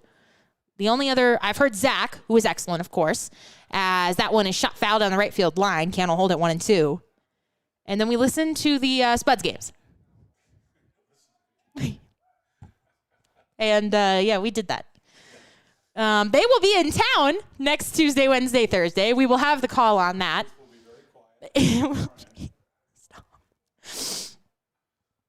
A 1-2 count home to Walden. Here comes the pitch. That one is fouled off at the plate. 1-2 the count. Looking ahead on the schedule for the Horseheads, they will take on Canyon County at home after returning home from Butte Tuesday, Wednesday, Thursday. So another chance for you to come out for 2-for-1 hot dog night on Tuesday. Western Wednesday. I ordered my pink cowgirl hat. It is coming in on Wednesday, so I will have it. Very excited about that. And then Thursday night, it will be another ladies' night and a 2-for-1 as this one is set up the middle, but on a line to Preston Joy. And retired on the line out is JT Walden. Another excellent play there. Positioned well was Joy. And it will send up Tyler Davis, the catcher, with 2 down here in the top of the fifth inning. Davis is 1 for 2. He is grounded out, and he has also singled in the ball game. That was an RBI single, the only RBI of the ball game, as Western Nebraska leads this one 1-0. And then following the Spuds coming to town, the boys will be back up in Caldwell, Idaho to take them on next Friday, Saturday, Sunday. Is that one an off-speed pitch? I think it slipped out of his hand there. It was up by the head of Davis. 1-0 the count to him. And then we will welcome in the Badlands Big Sticks and the Wheat City Whiskey Jacks to kick off July, including our July 4th game, which is a special 7:05 first pitch on that Sunday, as this one will miss upstairs for a ball. Counter run to 2-0 on Davis. We will have fireworks here this evening. They do them up the hill. And so you get a great view from down here and no traffic coming out of the ballpark here. As here comes the 2-0 offering home. That one will miss outside for another ball, 3-0. So that should be a fun one. Taking on Badlands and Wheat City, who we have not seen yet this season. And then the boys are back on the road. They will be up in Spearfish to take on the Sasquatch, July 6th through the 8th. As that one misses inside once again, and so it is a 4-pitch, 2-out walk to Tyler Davis. A big road trip coming up in the middle of July out to eastern Nebraska. 2 games at Hastings, 3 at the Moo, and then 2 more back in Hastings. 3 more back in Hastings. 2, 3, 3.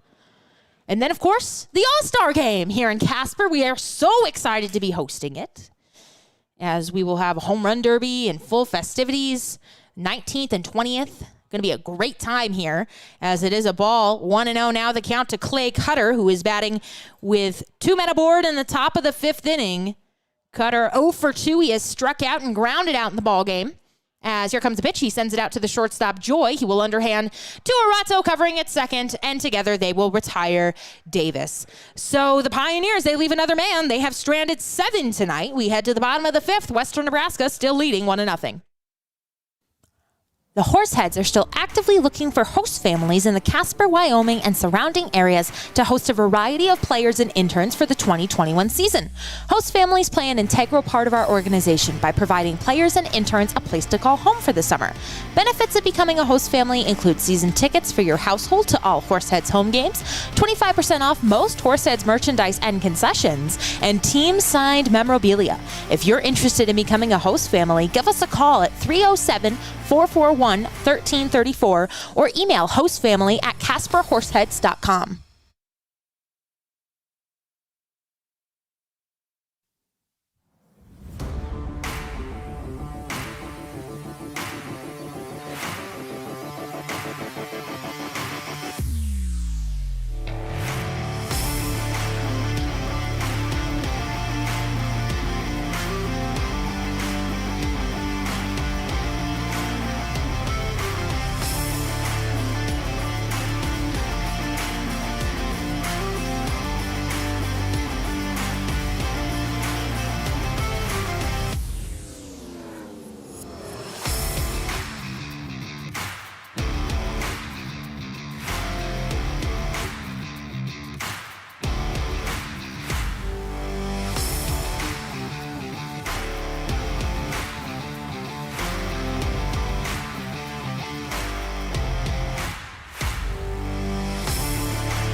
All right, welcome back to the ball game. Bottom of the 5th inning here.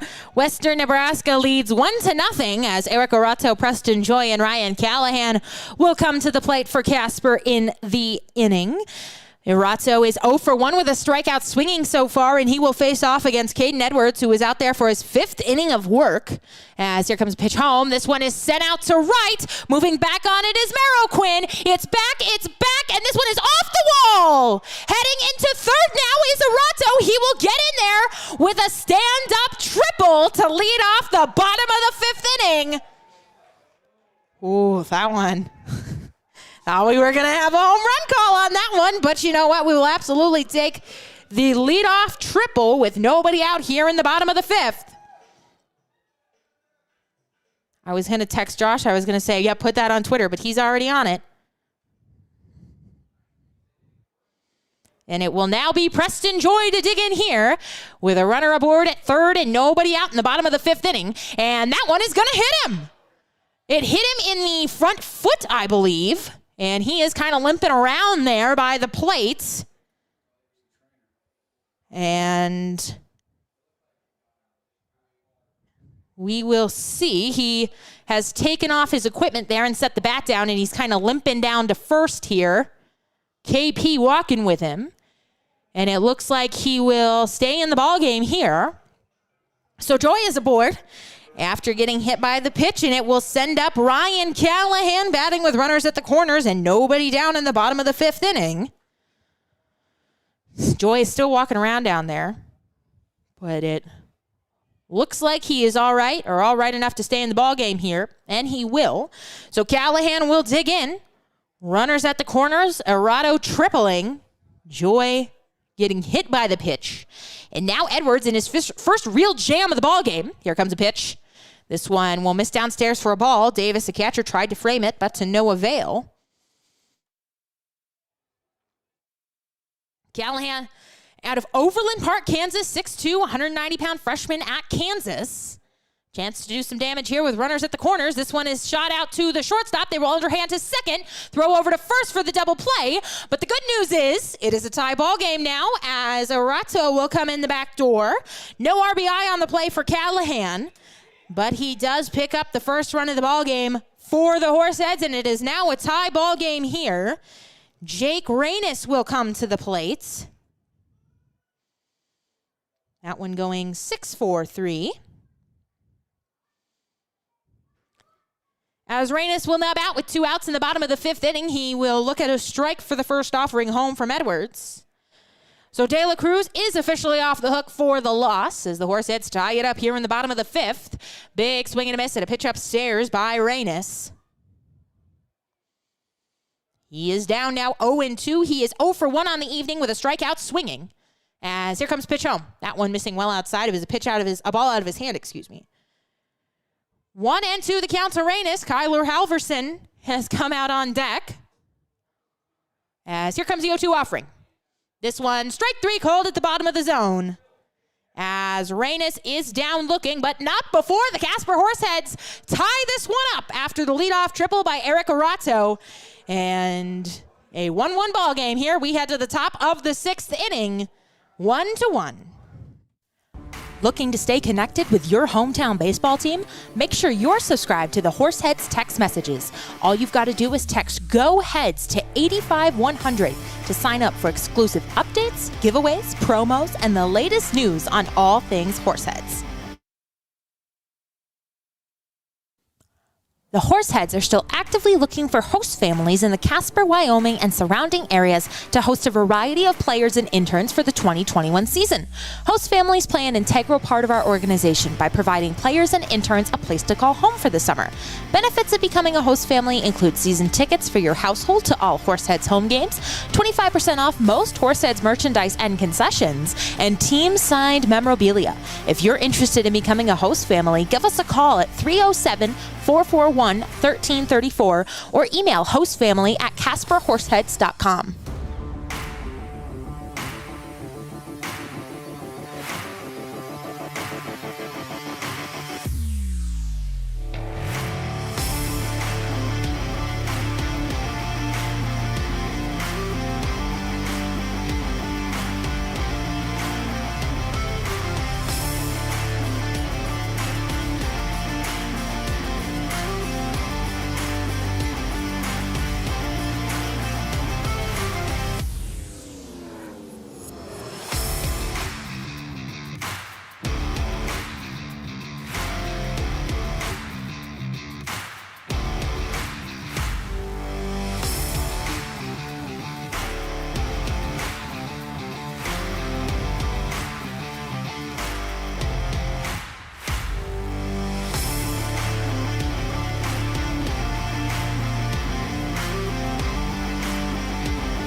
Mcgee on for another inning of relief here, top of the 6th inning, as Brian Webb will look at strike 1 down the heart of the plate. Mcgee, 30 pitches, 18 strikes, 12 balls.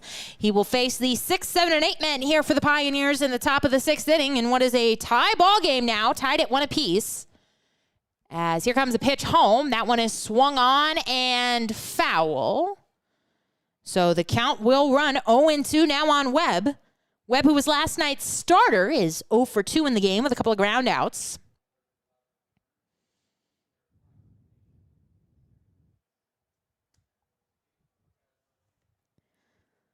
Webb batting, the leadoff man. In the top of the 6th inning here, Kazmersky has been good since coming in relief of the starter, Rolando De La Cruz, who is also good. As here comes the pitch home. This one is swung on and fouled back to us. I don't think it'll hit us. Maybe it hits Zach. Nope. It cleared him. 1 run, 4 hits, no errors, 7 men left on for the Pioneers. 1 run, 3 hits, no errors, and 2 men left on for the Horseheads. The Horseheads looking to salvage game 3 of this series after dropping the first 2 to the Pios. As here comes a pitch. This one is swung on and hit out to shallow left. Moving in on it is Halverson, and he will be there to record out number 1. And it will send up Charlie Deeds, batting with 1 down here in the top of the 6th. Bases are empty. Deeds is 0 for 2. He has struck out and grounded out so far in the ball game. Deeds out of Larkspur, Colorado, 6 foot, 195-pound freshman at South Mountain Community College. In 9 games, he is hitting .368 with 6 runs scored, 7 hits, 3 doubles, 7 RBIs, and 6 strikeouts. And he will look at ball 1 upstairs, pops out of the glove of Schmidt. So we will get a new baseball here. Deeds and Ponder due up here in the top of the 6th. And if anybody reaches, it would be the 9-man Marroquin. As Kazmersky working quickly here. This one is sent out into center field, and this ball is going to drop down for a base hit. So aboard with the 1-out single is Charlie Deeds, and it will send up Jonathan Ponder, the DH. He is 0 for 1 with a walk and a fly out so far in the ballgame. Ponder out of Lawrenceville, Georgia. 6 foot, 175-pound sophomore at Georgia State. In 7 games, he has hit .214 on the season for the Pios. 4 runs scored, 1 double, 5 RBIs, and 4 stolen bases. Last night, he was 1 for 5 with an RBI, 3 strikeouts, and a stolen base. And he comes to the plate here now in the top of the 6th with 1 out, a runner aboard at first in Deeds. As Kazmersky deals home, that one will miss upstairs for a ball. 1-0, the count will run to Ponder. Kazmersky, 36 pitches, 22 strikes, 14 balls for him on the season, in the game. On the season, my goodness. The go-ahead run now at first base for the Pios. As here comes a pitch. That one will miss outside for a ball. 2-0, just off the plate there. Deeds the runner at first for Ponder. Top of the 6th inning, 1 out, tie ball game, 1-1, shaping up to be another close one. Just like last night's affair was, the Pios taking that one 6-5 as here comes a pitch home.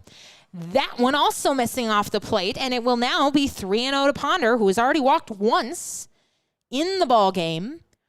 De La Cruz walked him, and now Kazmersky in danger of also walking him. He will have to battle back here. 3-0, Ponder ahead. Here comes a pitch. That one was a ball out of his hand, and it will be a 4-pitch walk to Jonathan Ponder. So some trouble brewing here for Kazmersky. He has allowed 2 runners to reach in the top of the 6th inning. As we will have a mound visit here. KP going to go out and talk with Kazmersky. 39 pitches, 22 strikes, 17 balls. He retired the first man that he faced, but now he has given up the single to Deeds and walked Ponder on 4 pitches. And he will have to face off against 9-man Nathan Marroquin. 1 for 2 in the ball game. He has grounded to second and singled through the right side. As KP still out there. Catcher and I believe the shortstop joining him on the mound. The second baseman, excuse me, that was Arado out there. And now our home plate umpire goes out to break it up, and KP will head back to the dugout. And Kazmersky will have to face off against Marroquin. Would love a ground ball double play here. The Horseheads turned 2 of them last night, and the Pios already have 1 in the ball game this evening. As a big batter here for Kazmersky. He looks in for the sign from Schmidt. They decide on it. He comes set, checks the runner back, and now deals home. This one is swung on, first pitch swinging, but it'll fade back and out of play. As it will be an 0-1 count. Hits off the grandstands, and of course, almost at Jerome as all the children go running. As he was sitting up there by himself with the owners of Skull Tree Brewing up there.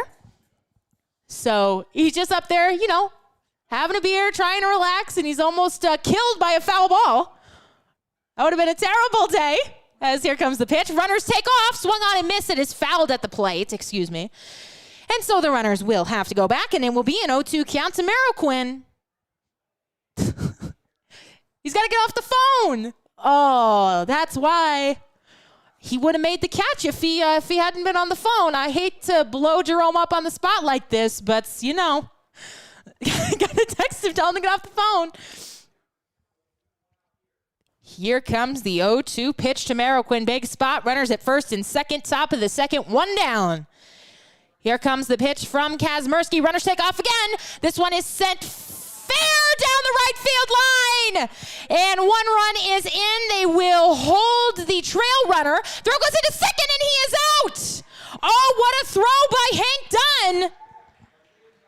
As out at second base is Marroquin. We'll see if he is okay. He is slow to get up. The Pioneers have plated one here as Marroquin kind of limping off the field now. He is jogging kind of gingerly back to the dugout, kind of limping on that right foot. So they will help him back to the dugout here, as he will be credited with the RBI single but thrown out at second. Deed scores on it. Ponder gets down to third. Both runners were in motion. As the next batter, that is Eric Smelko, he will foul off the pitch at the plate. 0-1 the count. So Kazmersky has given up the lead here in the top of the sixth inning. He is on the hook now.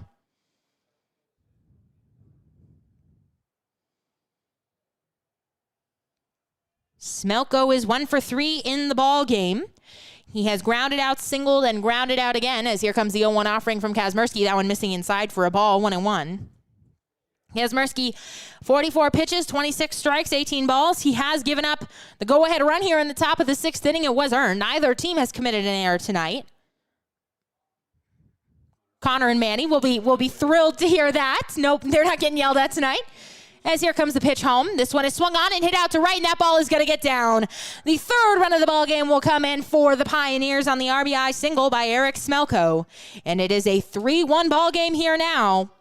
So more bullpen trouble for the Horseheads. The bullpen gave it up last night. And now Kazmersky giving up 2 runs in the top of the sixth inning. The Horseheads have only managed 3 hits tonight, and they have left 2 men with 1 run up on the board. As Kazmersky still not out of trouble here.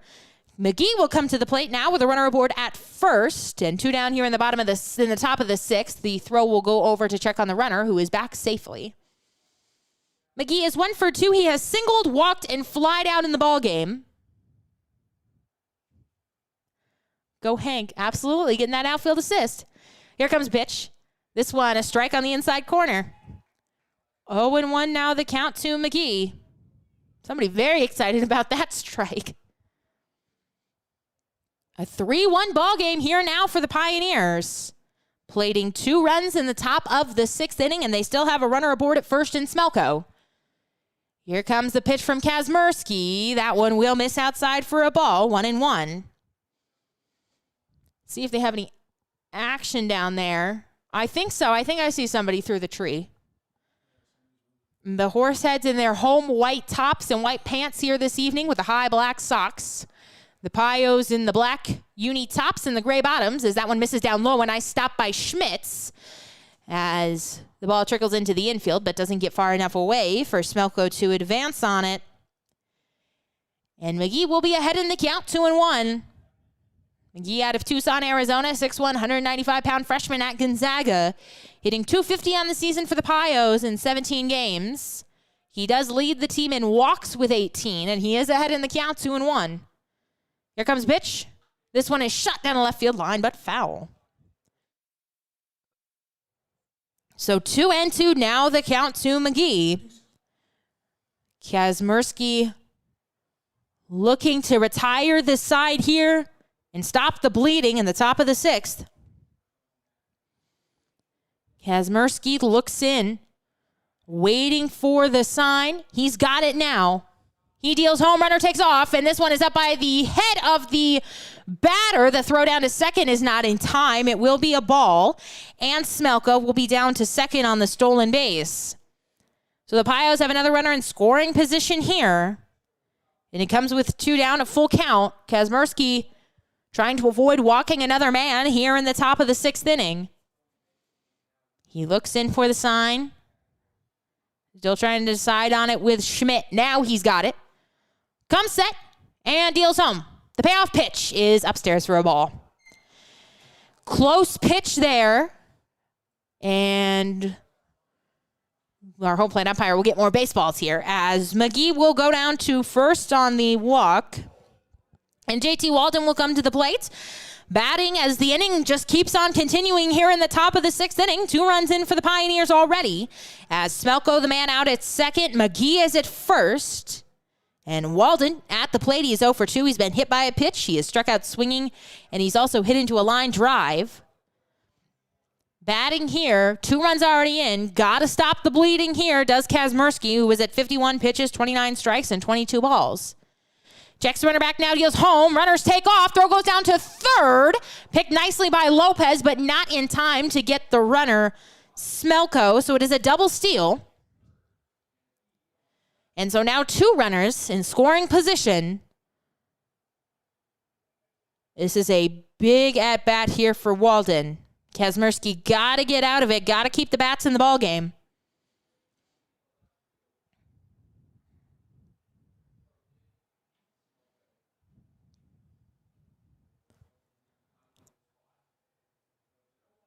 It is an 0-1 count. The pitch was a strike home to Walden, as here comes the next offering.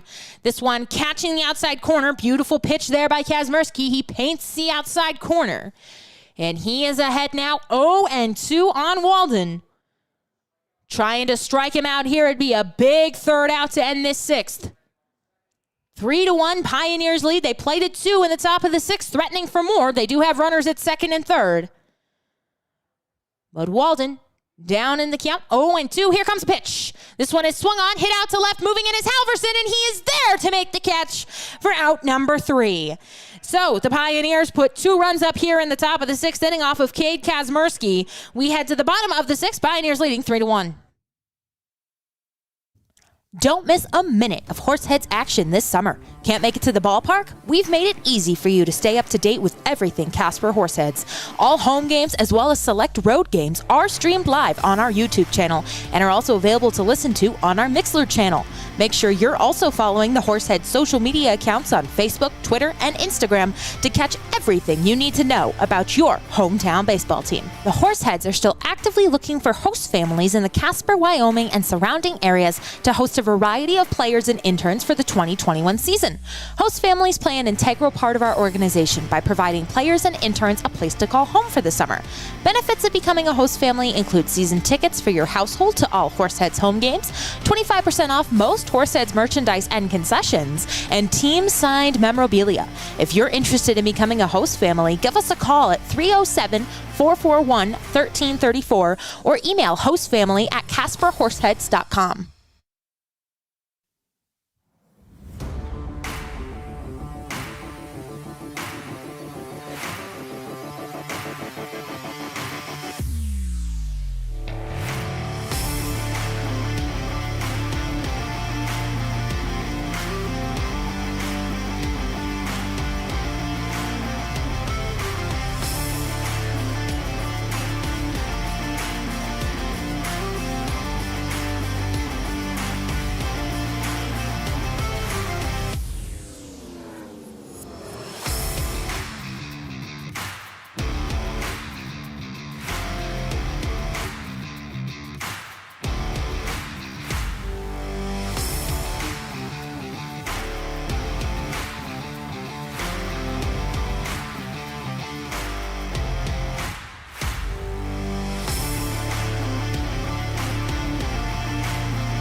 A 3-1 ball game as we open play here in the bottom of the 6th inning.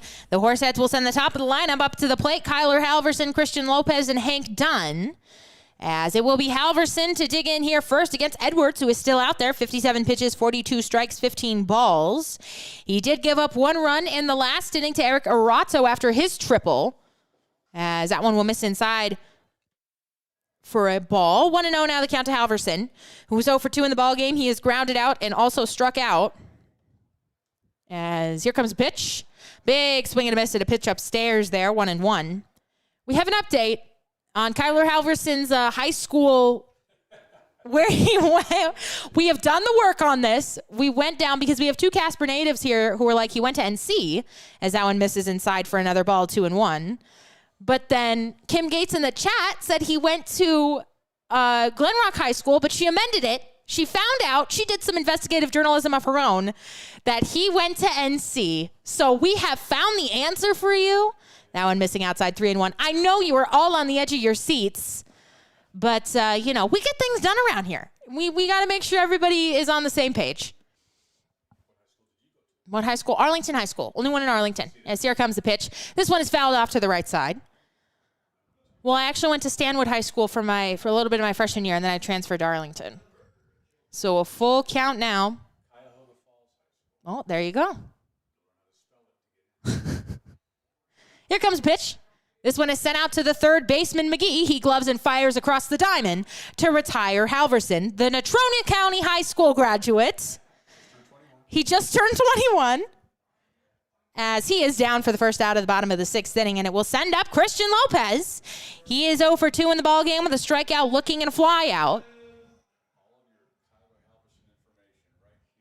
Yep. We have the Wikipedia page on Kyler Halverson right in this section of the broadcast. We got everything for you. Kyler, send us your social security number and your debit card number while you're at it. As the pitch is upstairs for a ball, 1-0 the count to Lopez. He is 0 for 2 in the ball game. Batting with the bases empty. 1 out here in the bottom of the 6th. The pitch is bounced up there. 2-0 now the count to Lopez, who always has lots of family members watching, giving him shout-outs. You got to love that. And on Instagram. One of his family members, very active on Instagram, always DMing us as he sends this one out to right field. This one is going, but settling under it is Gronholz, just into right as a defensive replacement, and he will catch that one for out number 2. And now Hank Dunn will come to the plate, 1 for 2 with a ground out and a single in the ball game. He had a defensive assist, an outfield assist, I should say, in the last inning, throwing out the runner at second base, trying to stretch a single into a double, and Hank Dunn was not having it. So he will come to the plate with 2 down in the bottom of the 6th inning. He has grounded out to third and single to right. Looking to get on base here in a 3-1 ball game. Here comes a pitch. That one, a strike on the inside corner. Western Nebraska starting pitching especially has been tough.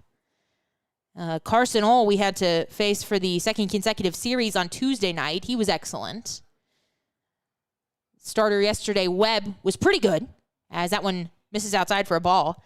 1-1 the count, evens up on Dunn. And now Edwards here, 68 pitches, 47 strikes, 21 balls. He has allowed just the 1 run. And he has given up only 3 hits tonight. So the Horseheads haven't really had many opportunities. So trying to get into that bullpen as the pitch misses upstairs. 2-1. Now Dunn is ahead in the count. But you know what? They've got the tying runner on deck.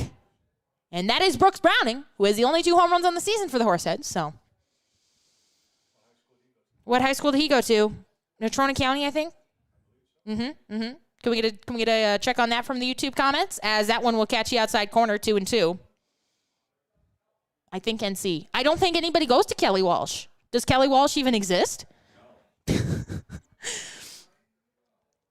Deuces are wild up on the scoreboard. 2 balls, 2 strikes, 2 outs. Here comes a pitch. That one missing well outside. It was a ball out of his hand. So the count has run full to Dunn. He has 3 walks on the season. Hitting a .143 in 7 games. Edwards getting set at top of the mound. Here comes payoff pitch. A ball out of his hand once again, and Dunn will be aboard for Brooks Browning. 0 for 2 in the game with a ground out and a strikeout swinging. He digs in here now, the tying run at the plate. as he will get the fresh set of signs from the third base coach. And now he is ready to dig in with 2 down in the bottom of the 6th. Big at bat here.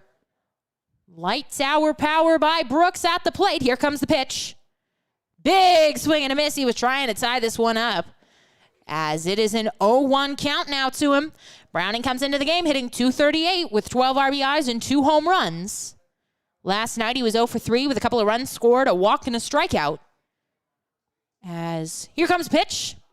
This one will miss, down and outside. 1-1 the count, evening up on Browning. Against the Pioneers on the season, he is 4 for 29 with 6 runs, a homer, 5 RBIs, and 14 strikeouts. His home run was a grand slam against the Pioneers in Gehring during the 3rd game of the first homestand.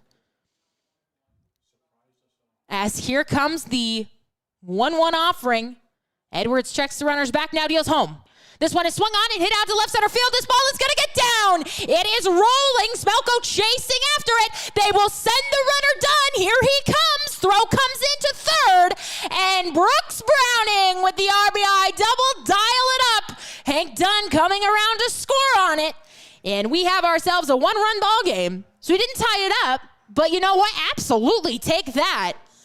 He extends his team lead in doubles, as now he has 7 on the season, and most importantly, another RBI.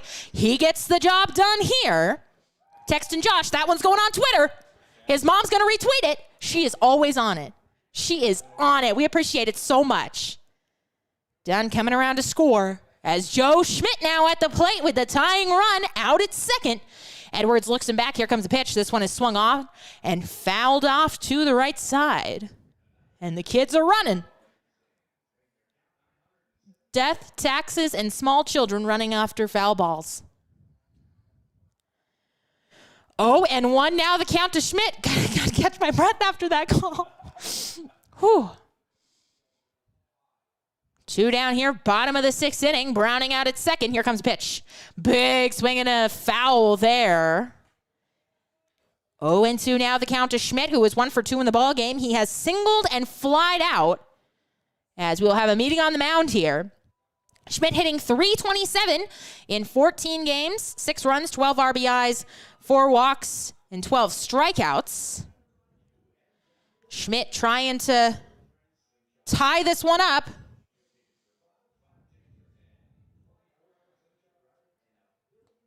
Rounding out at second after the booming RBI double out to left center. As here comes the 0-2 from Edwards. This one, it almost hit him. And I think it did. I think it did hit him there. So the second hit batsman in as many innings will send Schmidt down. He hit the ground trying to avoid getting hit. And he did, so he will be aboard at first. He looks like he's okay, as they will have some action down in the bullpen. As now Eric Arato will come to the plate. He has tripled in the game, 1 for 2 with a strikeout swinging to go along with that tripled. And he has scored a run. Oh, this is interesting here, folks. Runners at first and second with 2 down, bottom of the 6th inning. 3-2 ball game. Here comes a pitch from Edwards. That one missing well outside it. A nice stop there by Davis to stop the runners from advancing. Bounced in the opposite batter's box. As another mound visit here. Davis is going to go out and talk to Edwards. As they are looking to buy the reliever some time. It is number 12 out there, and I got that as Jack Lewis Miller.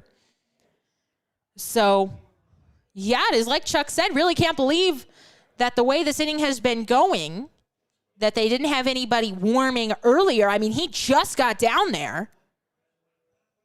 And so they are absolutely trying to buy him some time here. The second mound visit in as many at-bats, as Arato will await the 1-0 offering here. Runners at first and second. Browning, who doubled. Schmidt, who was hit by the pitch. For Arato, who already has a triple in the ballgame. A base hit scores Browning. Good speed for him out there. As here comes the 1-0 offering. That one misses well inside. Edwards falling apart out there now. 80 pitches, 52 strikes, 28 balls. He had been so dominant for the first 5 innings. And even coming into the inning looking pretty good, but he is out of gas here. As here comes the 2-0 pitch. It's on its way. This one is swung on and hit out to the left side of the infield, and it's through! The shortstop misses it. Here comes Browning. The throw will come to the plate. It is not in time! Browning scores the tying run here in the bottom of the 6th inning on the RBI single by Eric Arato. And so Browning coming home to score on it. Moving up to second is Joe Schmidt. I'm out of breath again. Man, this is like I'm getting my cardio in calling these. A new ball game here, 3-3. The reliever still is not ready, and so Preston Joy will dig in 0 for 1. He has grounded out and been hit by a pitch. Here comes the pitch. He shows bunts, and the throw goes down to first, and they've got him picked off.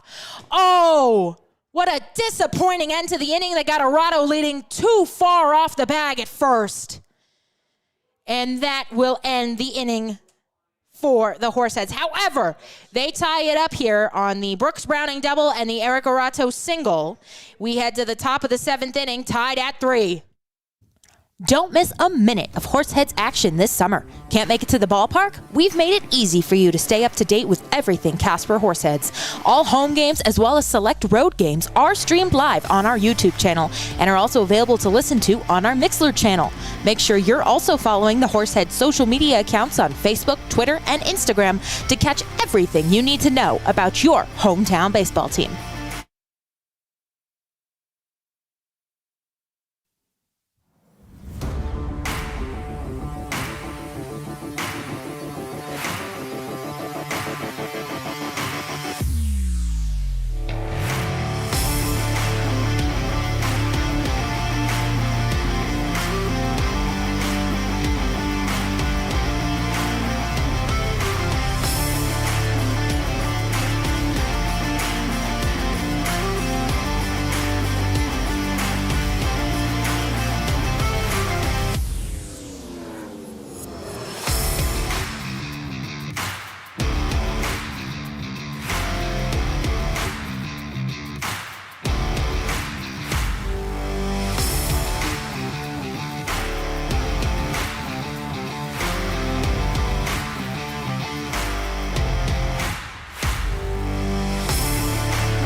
Tyler Davis to dig in here for the Pioneers in a 3-3 ball game now. Cade Kazmersky still out there as he will face off against Davis. He will deal the first offering home, and it is a ball. Misses upstairs. 1-0 now the count to Davis.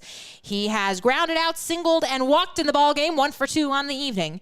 It is the heart of the lineup. 4-5-6 due up here for the Pios. They put up 2 in the last inning, but so did the Horseheads. So we play on in a tied ball game here. As a swing and a miss there by Davis, we'll have the count evening up at 1-1. Brooks is from Kelly Walsh. Oh, this is a shock. Dun, dun, dun. Wow. I thought we were all NC here on the team, but we have a Kelly Walsh shirt. There we go. Here comes the 1-1 offering. This one is swung out and hit out to Lopez, who bobbles it, but now he collects and fires high to Browning, and it will be an error. Browning doing all he can to try and corral that one, but Lopez kind of rushing the throw there.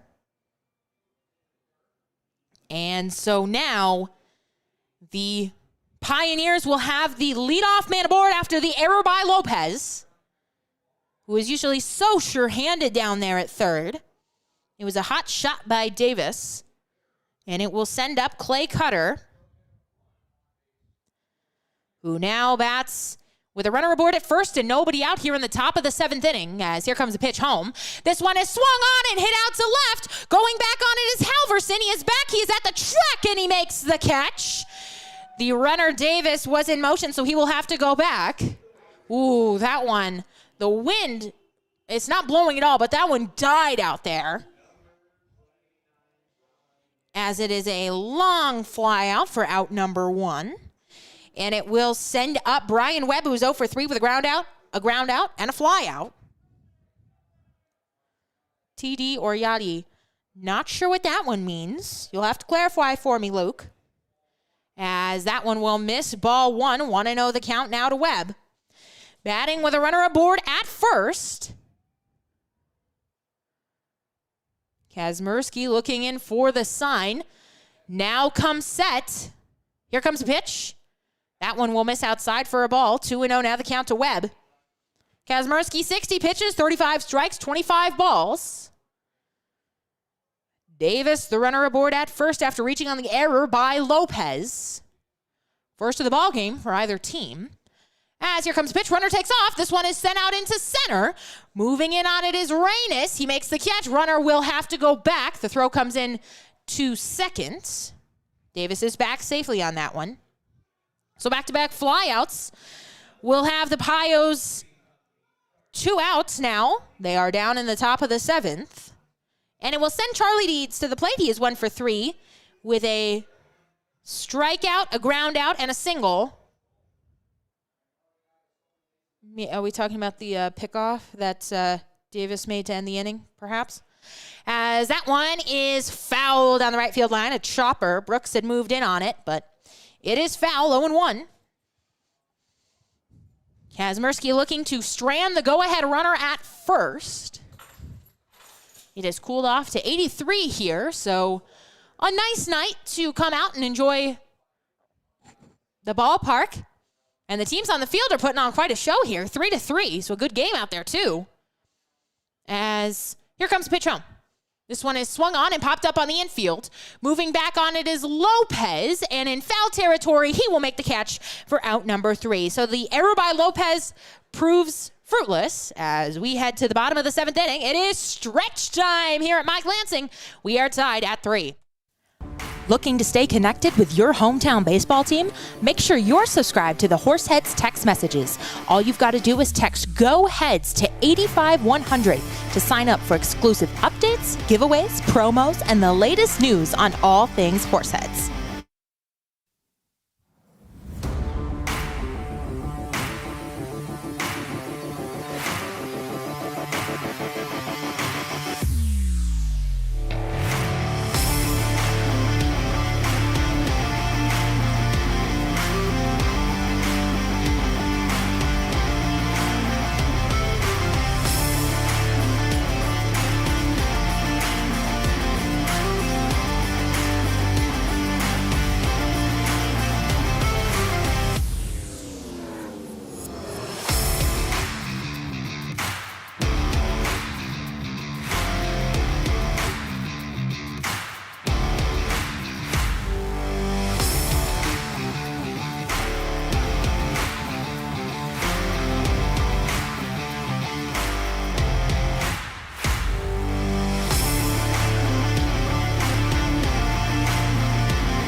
ball game here in the bottom of the 7th inning. It is the bottom of the order due up here for Casper.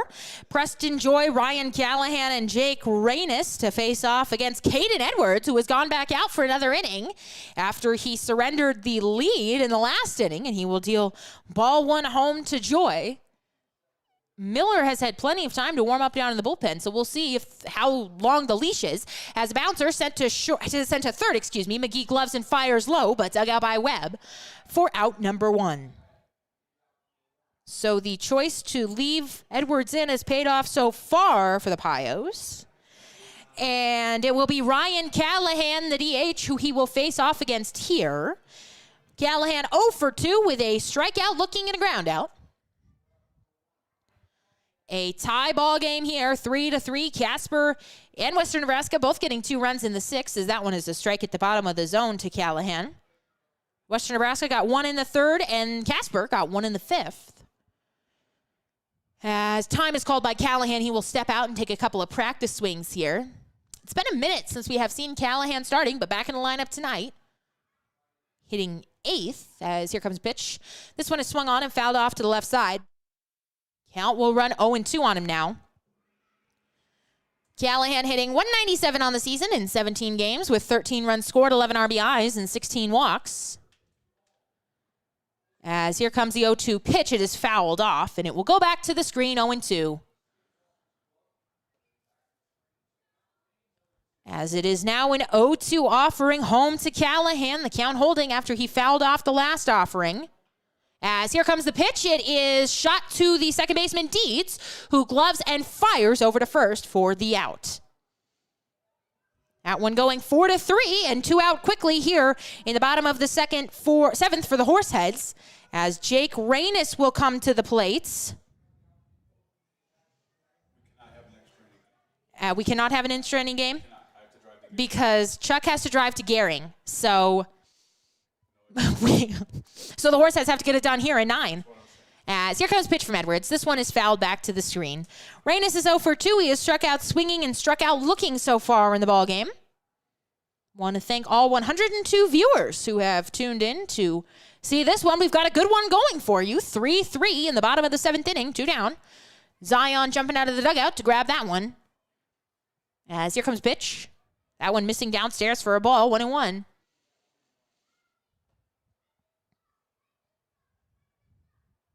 A beautiful evening here in Casper. A little bit of cloud cover has cooled off a bit, as that one will miss upstairs for another ball. Reynes is ahead in the count, 2-1. It is 81, yeah. So a beautiful night for a ball game here. As this one is popped up on the infield. Moving in on it, the second baseman, Deeds. He will surrender it now to the shortstop, Cutter, who makes the catch for out number 3. So they roll the dice, keeping Edwards out there for a 7th inning of work, but he gets the job done. Horseheads are retired, 1-2-3. We head to the top of the 8th. Pioneers and Horseheads tied at 3. The Horseheads are still actively looking for host families in the Casper, Wyoming, and surrounding areas to host a variety of players and interns for the 2021 season. Host families play an integral part of our organization by providing players and interns a place to call home for the summer. Benefits of becoming a host family include season tickets for your household to all Horseheads home games, 25% off most Horseheads merchandise and concessions, and team-signed memorabilia. If you're interested in becoming a host family, give us a call at 307-441-1334 or email hostfamily@casperhorseheads.com.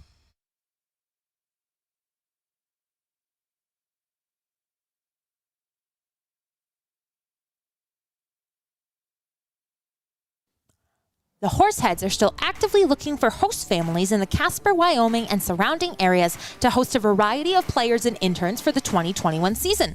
Host families play an integral part of our organization by providing players and interns a place to call home for the summer. Benefits of becoming a host family include season tickets for your household to all Horseheads home games, 25% off most Horseheads merchandise and concessions, and team-signed memorabilia. If you're interested in becoming a host family, give us a call at 307-441-1334 or email hostfamily@casperhorseheads.com.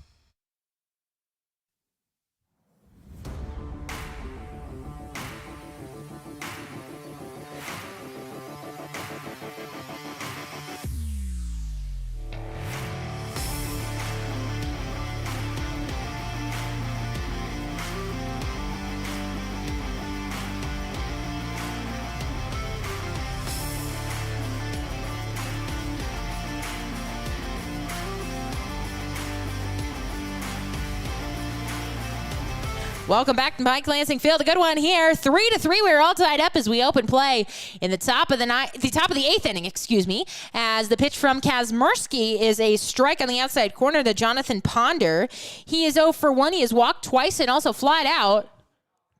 Jerome, our co-GM, he's back down at the beer cart. He takes his job seriously as a big bouncer, and it's over the head of Lopez, who is in. And that one will head into left field, and it will be a single for Ponder. You got to make sure the product you're serving is good. It's not like any of us can do it. And he's off for tonight. He's on babysitting duty, so he's ready. He can do it. He went smartly. He got down from the grandstands when they were fouling all those balls off. Yep.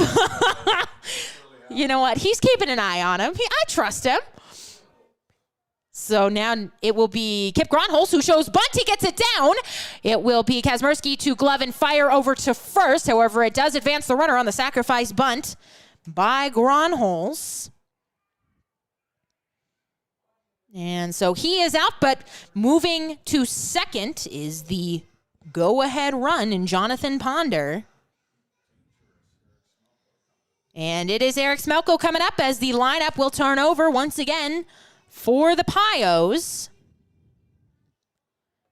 as they play Baby Shark here at the ballpark. I didn't hear that enough in my preschool teacher days, so thank you so much, Haley, for that. As one down here in the top of the 8th inning, runner takes off. Here comes the throw from Schmidt. It is not in time. The runner is in there safely. What a big risk there, going to third. You're already in scoring position, but it pays off for Ponder. So he scores on a wild pitch or a pass ball. So he's got to be on his toes, ready to go. It was a strike home to Smelko. So the go-ahead run 90 feet away. 2 for 4 is Smelko on the evening. Here comes pitch from Kazmersky. This one is swung on and hit out to center field. Moving back on it is Reyes. It is deep enough to score the run. Tagging up is Ponder, and he will come home to score the 4th run of the ball game for the Pioneers, and they have the lead once again.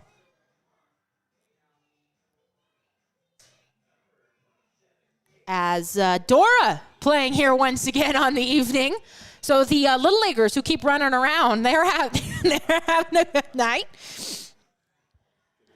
As, the kid loving it. The kids love it here.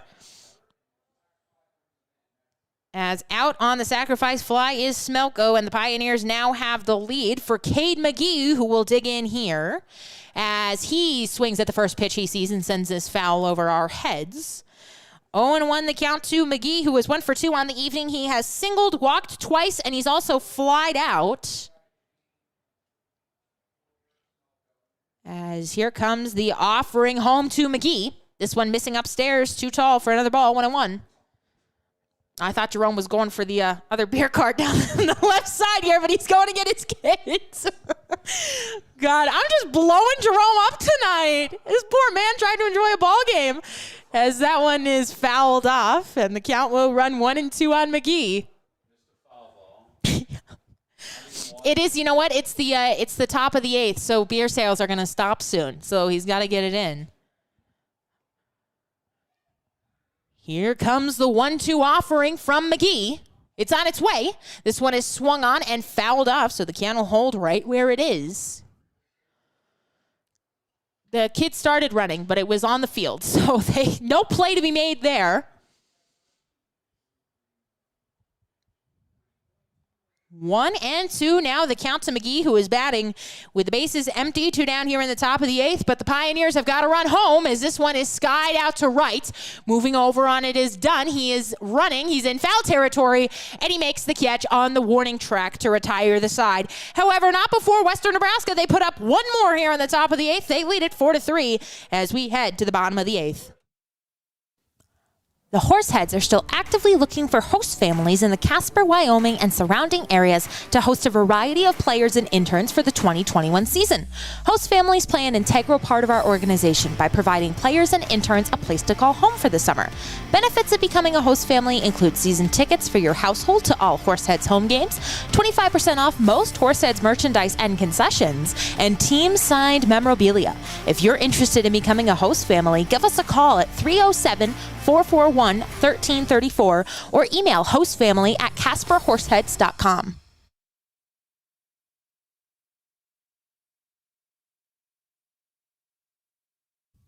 The Expedition League All-Star Spectacular presented by Hydrotex comes to Casper on July 19th and 20th. Season and game tickets are on sale now at casperhorseheads.com. Casper Horseheads Baseball back in the saddle all summer long.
All right, bottom of the 8th inning, Pioneers leading 4-3. So they will be, the Horseheads will try to rally here. They've got the top of the lineup due. Halverson, Lopez, and Dunn. It will be Halverson to dig in here against the new pitcher. It is Jack Lewis Miller, as that one will miss inside for a ball. 1-0 now the count to Halverson. He is 0 for 3 on the night. He has grounded out twice, and he has also struck out. As here comes the pitch. This one is skied out to the right side. Moving over on it, the first baseman. That one is going to drop. Webb running all the way out there, and so was Gronholz, but neither had a play on it. So it will just be a long foul ball, and there go the kids. Right on time. Jack Lewis Miller, the new pitcher for the Pioneers out of Los Gatos, California. The right-hander, 6'2", 205-pound sophomore at Cuesta College. He is 1-0 on the season for the Pios. 3.52 ERA in 3 appearances. As here comes the 1-1 pitch home to Halverson. That an off-speed pitch that falls in for a strike count will move to 1-2. In 4 games, he has pitched in 7 2/3 innings of work. He has struck out 12, walked 7, and allowed 6 hits. He has faced Casper twice on the season, as here comes the 1-2 offering home. That one hits him in the head. Oh, my goodness. Looks like he's okay there, as he will head on down to first. That one, no intention, slipping out of the hand there of Miller. As, I think it was an off-speed pitch, luckily. And so the tying run is now aboard in the form of Kyler Halverson after getting hit by the pitch. And it will send up Christian Lopez, the go-ahead run now. Christian, he's due 0 for 3 with a strikeout looking and a couple of flyouts. Halverson takes his lead at first. Now the pitch comes home and it misses upstairs for a ball, 1-0. Lewis Miller's last outing, he pitched against Casper on June 9th. He went 1 1/3, gave up 3 runs. All 3 of them were earned. He allowed 1 hit, 3 walks, 2 strikeouts, and he faced 9 men. As here comes the pitch, this one is fouled off to us. Count will run 1-1 on him. Save him, brother. Our PA had to run to the bathroom, so Manny, who is fresh off getting yelled at for errors, he takes over for PA. Although we have 1 error that was clearly an error in this ball game, so he and Connor are safe so far. A big point in this game. Throw will go over to first. It almost gets by the first baseman, Webb, who had to jump up and make that catch, and he does. But, a dangerous play there for Lewis Miller. Halverson back safely, now takes his lead once again. It is a 1-1 offering home to Lopez. As here comes pitch to him. This one is sent out into right. Moving over on it is Gronholz. He misread it. It's higher than he thought. It's over his head. Running past second, taking the turn there. Halverson, he will head into third. On the, Gronholz, he got a terrible read on that one. He came in originally, and then he had to run all the way back and hit off the warning track. And by the time he got back there, the ball was already in play. And an double. Ahead of myself. No RBI yet. As that one will be a double for Lopez. We told you he was due. And he comes up big here, so now the tying run and the go-ahead run for Casper are both in scoring position. And it will be Hank Dunn, the right fielder in the ball game. He comes up with runners at second and third and nobody out here in the bottom of the eighth. Things could get very interesting here for Casper, looking to jump on the reliever Lewis Miller just into the ball game. Here comes pitch. Big swing and a miss there. 0-1 the count on Dunn, who is 1 for 2 in the ball game. Thanks for the energetic game call. We have thoroughly enjoyed the 3-game series from San Diego, from the Smelcos. Thank you. As here comes the 0-1 pitch. It's on its way. And that one will miss inside for a ball. Count will even up. I'm standing up. I'm ready. We're getting the chair out of the way. This is the big leagues now. Here we go. 1-1 the count. Bottom of the 8th inning. 4-3 Pioneers leading. But the Horseheads threatening. Here comes the pitch. That one will miss down low. Davis trying to frame it. But he did not get the call. A 2-1 count to Dunn, who is hitting 143 on the season. Just 1 RBI, but with 1 swing of the bat, he has got a chance to triple that. Here comes a pitch. 2-1. This one is swung on and hit out into left field. Here comes the tying run. Lopez is at third, and scoring on it is Halverson. A tie ball game on the RBI single by Hank Dunn. And it is once again a brand new ball game here. Halverson scores, Lopez to third. And Dunn at first, nobody out, no action down in the bullpen for the Pioneers. So this is Lewis Miller's game right now. And Brooks Browning coming to the plate. He's already got an RBI double in this one. He is 1 for 3. He has grounded out, struck out swinging, and the RBI double. We have a meeting on the mound here as everybody will regroup here. Runners at the corners for Browning. Lopez at third. He doubled. Dunn at first. He singled. And now the heart of the lineup for the Horseheads coming up. Browning, Schmidt, and Arado due up 4-5-6. As everybody gets ready here under a beautiful sky. And Brooks Browning, the hometown kid out of Kelly Walsh High School. We have learned from our comments, multiple sources confirm that Brooks went to Kelly Walsh. Chance to do damage here. 4-4, bottom of the 8th. Runners at the corners. Here comes a pitch. Swing and a miss there. He was out in front of it.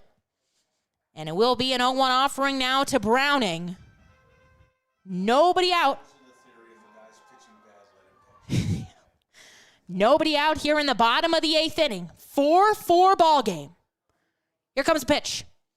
This one will miss inside. An off-speed pitch that was too far inside. 1-1 the count. Browning looking to give the Horseheads the lead here. They've got the go-ahead run just 90 feet away in Christian Lopez. As here comes 1-1 pitch that fired up there, and it misses. And it gets away from the catcher Davis for a moment, but he recovers. 2-1. The count to Brooks, so he is ahead. 4 run, 8 hits, no errors. 10 men left on for the Pioneers. 4 runs, 7 hits, 1 error, and 3 men left on for Casper. Huge spot in this ball game, trying to get the lead here, heading to the top of the 9th. Here comes a 2-1 offering. This one, a curveball in there for a strike. 2-2 now the count to Browning. Nobody out in the bottom of the 8th inning. Joe Schmidt out on deck. Eric Arato in the hole. Both men standing out of the dugout with a bat in their hands. Brooks trying to keep the line moving here. 2-2 pitch. Here it comes. Swung on and missed, and he is down swinging. So Brooks will be the first out of the bottom of the 8th inning here. And it'll be up to Joe Schmidt now to get the job done with runners at the corners and 1 down. Schmidt 1 for 2 in the ball game. He has singled, flied out to right, and he was also hit by a pitch. And he is looking to pick up his 13th RBI on the season. Lewis Miller checking the runner back at first. Now he deals the first offering home to Schmitz. That one will miss downstairs. Tyler Davis trying to frame it once again, but it misses for a ball. Pioneers 1 in the 3rd, 2 in the 6th, 1 in the 8th. The Horseheads 1 in the 5th, 2 in the 6th, 1 in the 8th. So far, looking for more here. Schmidt, a 1-0 offering. Here it comes. Big swing and a miss there and a pitch inside. And the Keanu even up 1-1 on him. Trying to give the Horseheads the lead in front of his grandparents, who are in from Missouri tonight. They've been here for this whole series. Has now a 1-1 offering to him. Here comes the pitch. Runner takes off. That one is a strike. No throw down. So Dunn will have the base stolen. And now there are 2 runners in scoring position, and that is big, especially because it takes the double play out of order. And it will be a 1-2 offering to home to Schmidt. The pitch was a strike. Oh, what a big pitch here for Lewis Miller. Here comes the 1-2 offering. This one swung on and missed. They will have to throw down to first to retire Schmidt. It hits him, and they will say, nope, nobody's moving. They will say the runner is out because he interfered, and they're going to put everybody back. The throw, it got away. It hit Schmidt in the back. Are they going to say he was out of the baseline? Oh, my goodness, he was running right down it. Oh, goodness. He had nowhere to go there. The throw hit him right between the numbers. And Coach Stover out for an explanation here. We would certainly like one as well. I mean, I don't know where Schmidt is supposed to be running on that one. He was, I mean, to my naked eye, he was towing the line down there. And Coach Stover, he's giving the umpire a piece of his mind here. He tells the runners to go back. But for now, there are 2 down as they call Schmidt out on obstruction. A big call here. Oh, my goodness. I mean, I don't know where Schmidt is supposed to be running.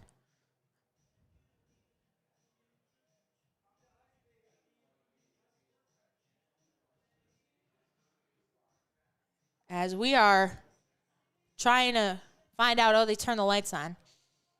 So we'll open the window at the end of this inning, whenever it is. Oh, what a big call this is going to be.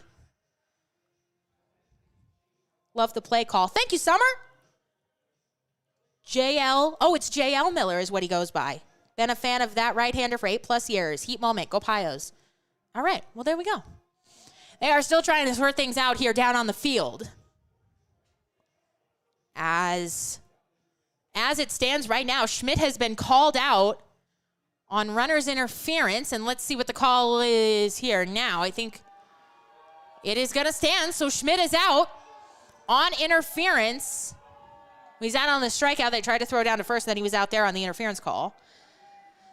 As runners will go back to second and third, so they will hold there, and it will be up to Eric Arato. Fans are not, they are certainly giving the umpires here a piece of their minds, as they will give Miller a couple of more throws here. And the bullpen is now quiet. Nope, we have a new pitcher. I lied. We had a new pitcher in the midst of all of that. It is number 27. It is Cade Mcgee. So he will move in from third. So then we will have to find out who the new third baseman is. But when we resume here, it will be 2 down in the bottom of the 8th with runners aboard at second and third for the Horseheads. The go-ahead run 90 feet away. Deeds move to third. Gronholz is at second, so then we must ask who is in right. Cutter is at short. So we'll just have to find out who's in right.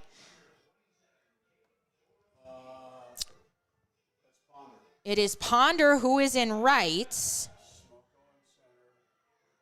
Ponder in right. All right, we got it all figured out. So Deeds at third, Cutter at second, Gronholz at second, Cutter at short, Webb at first, and Ponder in right. Out on all of this is Joe Schmidt. As they play Dora here, because that must be appropriate for this tense moment in the ball game. Oh my gosh. Lopez at third, Dunn at second, and Cade Mcgee on to pitch here. We will give you his stats. Or actually, you know what? We'll send us the break and I'll open the window and then we'll get you his stats.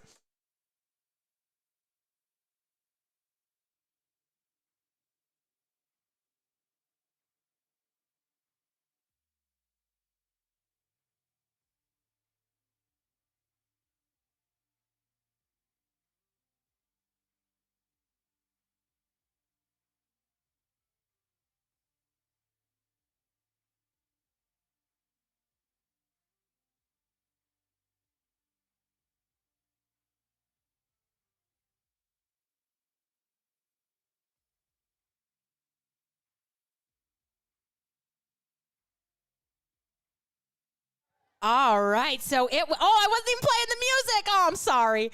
It will be up to Eric Arado here with 2 down in the bottom of the 8th inning. The first offering from Mcgee is outside for a ball, 1-0.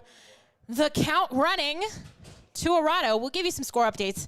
Not now. This is too tense a moment, but we will give you some score updates soon. As here comes the 1-0 offering home. That one, on the outside corner for a strike. Cannell even up at 1-1.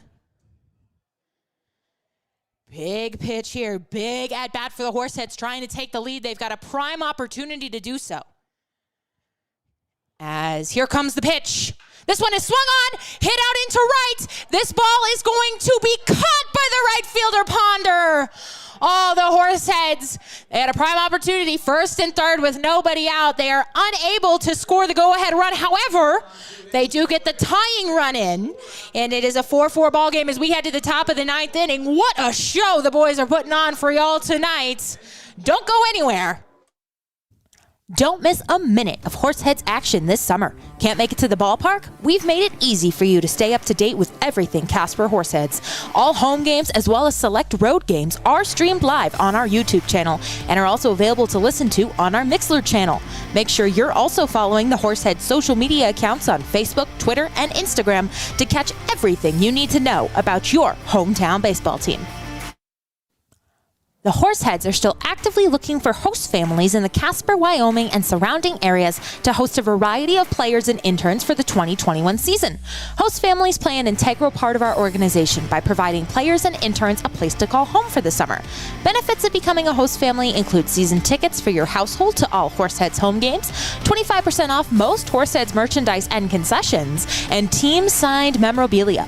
If you're interested in becoming a host family, give us a call at 307-441-1334 or email hostfamily@casperhorseheads.com.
4-4 ball game here in the top of the ninth inning.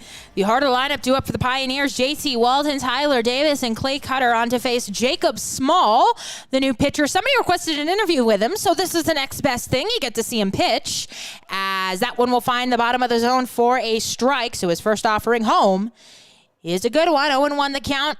Now to Walden, who was 0 for 3 in the ball game. He's been hit by a pitch. He has struck out swinging. He has hit into a line drive and also flied out. As Small tries to keep this a 4-4 ball game. That one will miss outside for a ball. Count and will run 1-1. Small out of Haddonfield, New Jersey. The right-hander, 6'1", 190-pound junior at the University of Maine. It says he's resting until June 17th.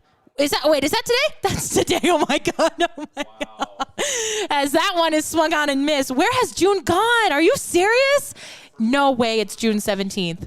Oh, my gosh.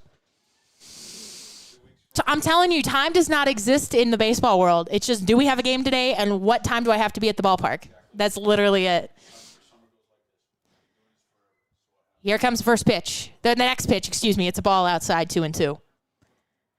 He is 0-1, is Small, with an 11.57 ERA. 2 games started. Has not had a relief appearance until tonight. 7 innings of work, 7 strikeouts, 6 walks, and 13 hits. He has faced off against Pioneers one other time, as here comes a 2-2 pitch. Fired in there for strike 3 called. A beautiful pitch there. And our fans down the line, they are loving it.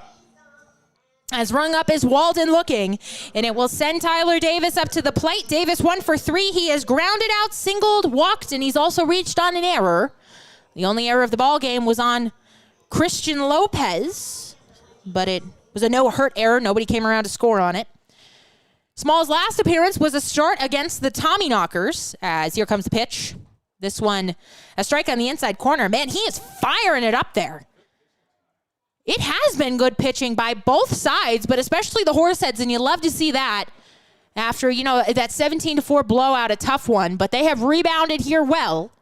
And they try to hold on to this lead, looking to salvage game 3 of the series. Here comes the pitch back up the middle. It's off of Small, and it rolls through the right side.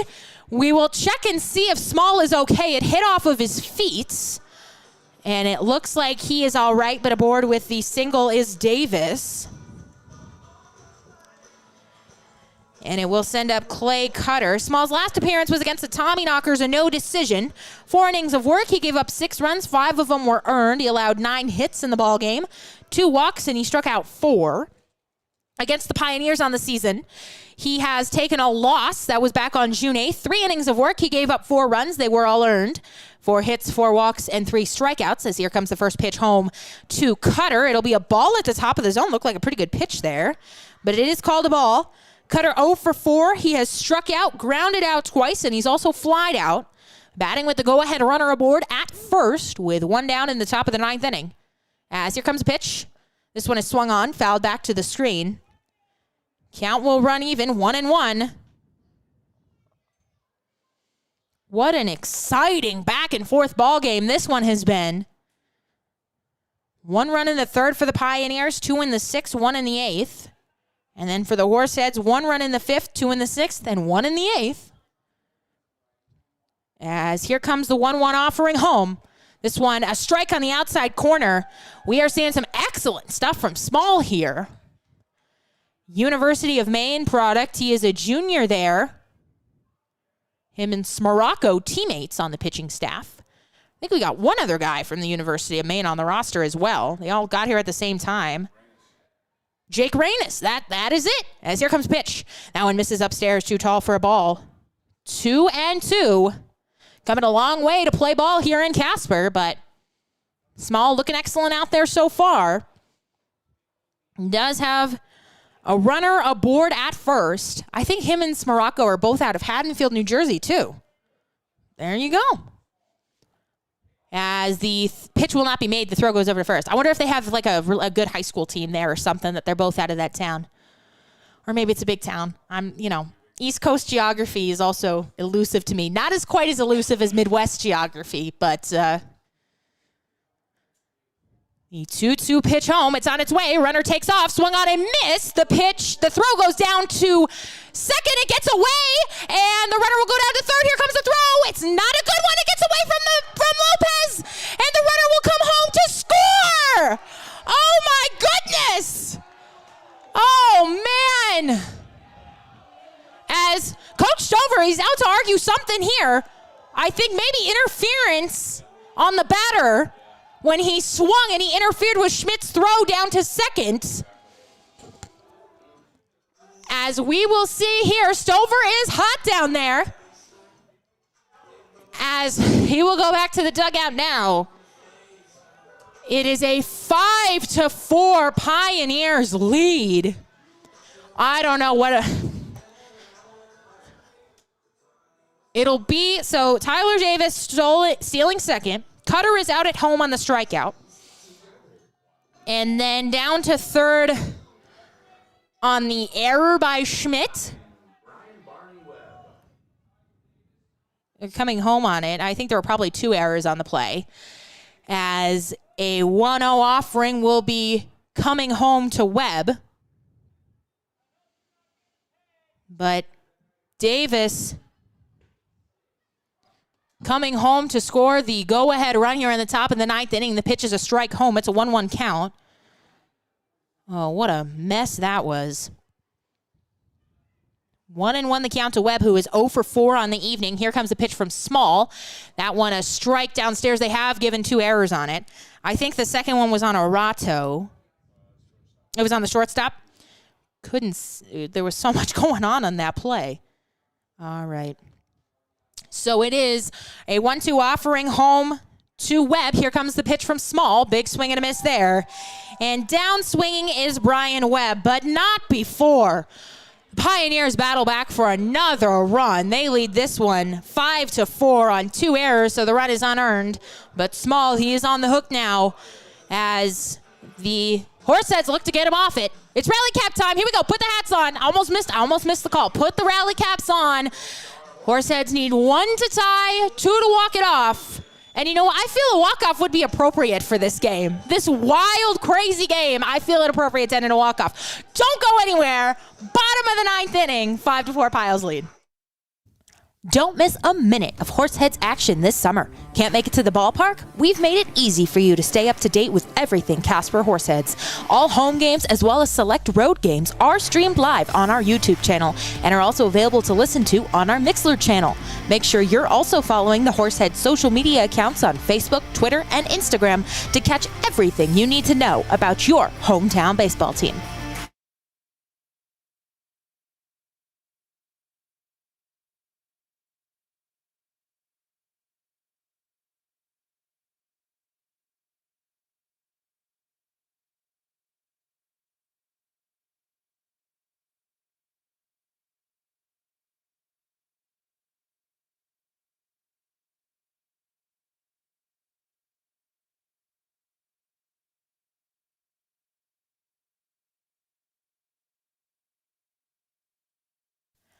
Looking to stay connected with your hometown baseball team? Make sure you're subscribed to the Horseheads text messages. All you've got to do is text GO HEADS to 85100 to sign up for exclusive updates, giveaways, promos, and the latest news on all things Horseheads.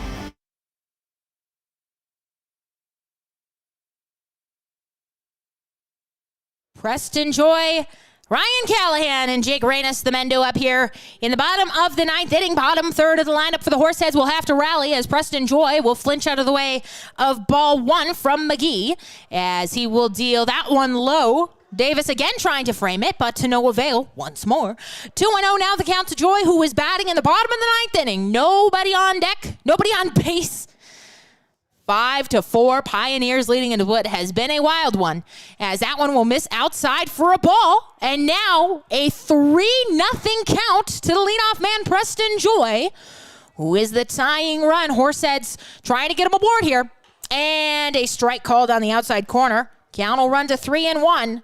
Joy is 0 for 2 in the game. He is grounded out twice, and he's also been hit by the pitch. As here comes the offering from Mcgee. That one, a strike on the inside corner. So Mcgee using both parts of the plate. He's in and out. And it is a full count now to Preston Joy. He is hitting 161 on the season. Here comes a pitch. This one is shot down the line, but that one is foul, so the count will hold at 3-2. Mcgee has thrown 10 pitches so far, 6 strikes, 4 for balls. As he will step out, now climb back in, as Mcgee prepares to make the full count offering. Here it comes, payoff pitch. It's a ball out of his hand, and Preston Joy will be aboard at first with a leadoff walk. So the tying run is aboard for the Horseheads here in the bottom of the 9th inning. And the walk-off run is at the plate, and Ryan Callahan, the DH, is 0 for 3 tonight. He is struck out looking. He has grounded out twice. He is hitting 197 on the season. Rally time, absolutely. As we will have a pinch runner here now, so Joy will exit the game. I think it's Ricky Teal. Ricky Teal will come on to pinch run here. So they are trading in for some speed here with Ricky Teal aboard at first and Ryan Callahan at the plate. He will dig in a 5-4 ball game. This game long from over here, as Callahan will take a ball on the outside corner. 1-0 the count to him. Callahan and Reynes do up here. And if anybody reaches, Kyler Halverson will take another trip to the dish. As here comes 1-0 offering. That one, it had Callahan flinching out of the way, but it is a strike on the inside corner, 1-1. We want to thank everybody for tuning in. This one has been a fun game to watch, a fun game to call, as here comes the next offering. It's fouled back, and the count will move to 1-2. The tying run on first in Ricky Teal.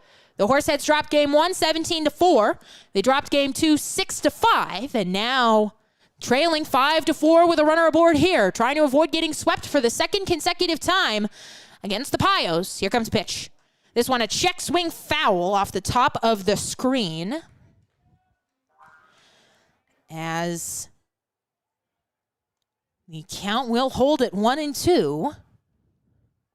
The crowd that was here at the beginning, they have hung in there. Pretty much nobody has left here in what has been an exciting ball game.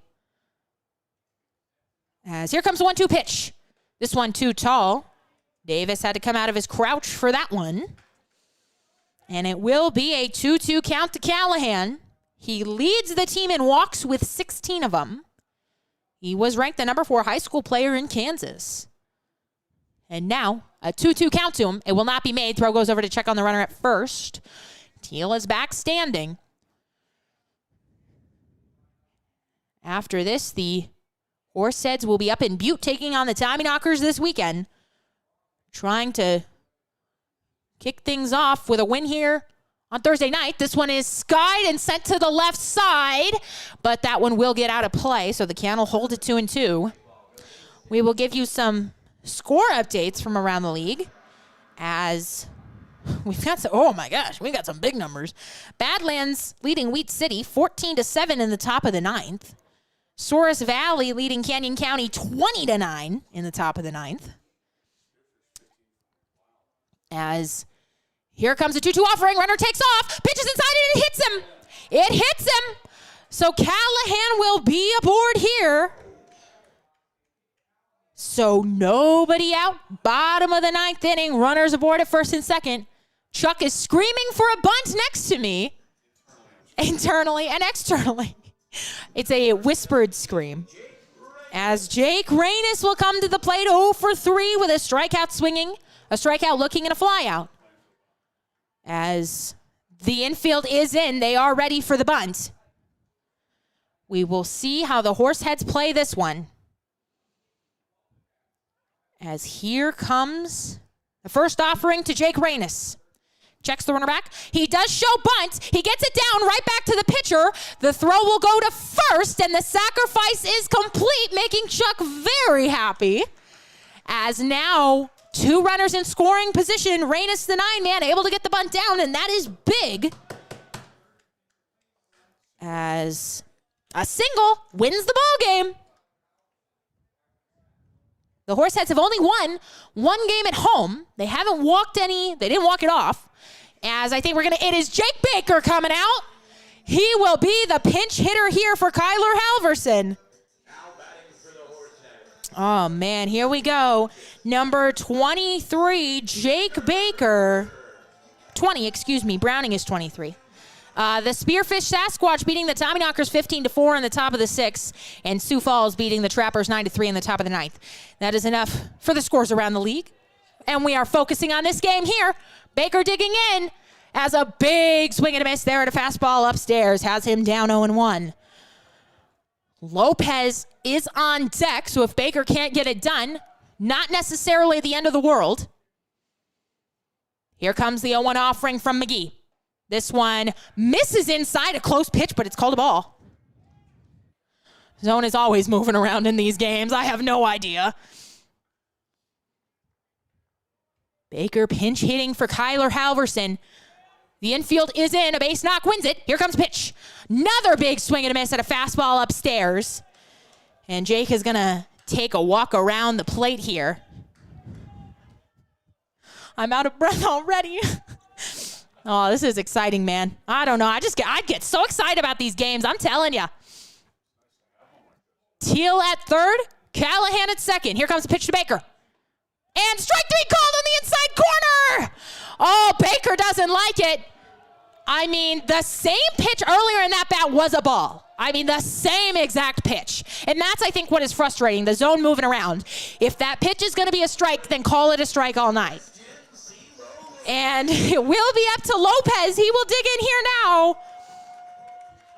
After Baker strikes out, we see, and they're going to put him on. They will walk him. They will walk him, so it will be up to Hank Dunn. Hank Dunn, you know what? He's had a good night, though. He's 2 for 3. He's grounded out. He's singled twice. And he has also walked. He does, you know what? He's got an RBI in the ballgame. So you know what? He's got the bases loaded. In a 5-4 ball game, 2 outs, bottom of the 9th inning. I'm out of my chair. I got the crouch. I'm ready. Hank Dunn, I'm ready to call it. Let's get it done.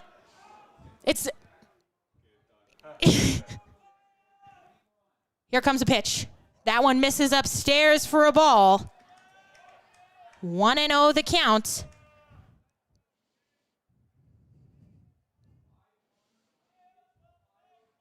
As here comes the 1-0 offering to Hank Dunn. Nowhere to put him.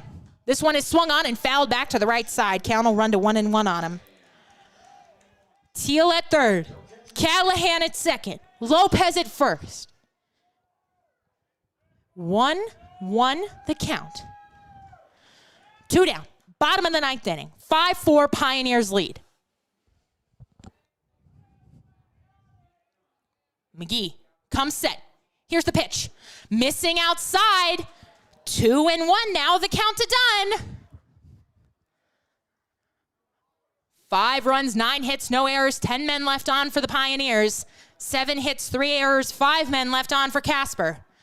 Dunn, the biggest at bat he's had for the Horseheads. Here comes the 2-1 pitch. That one on the outside corner for a strike. Count will even up at 2-2.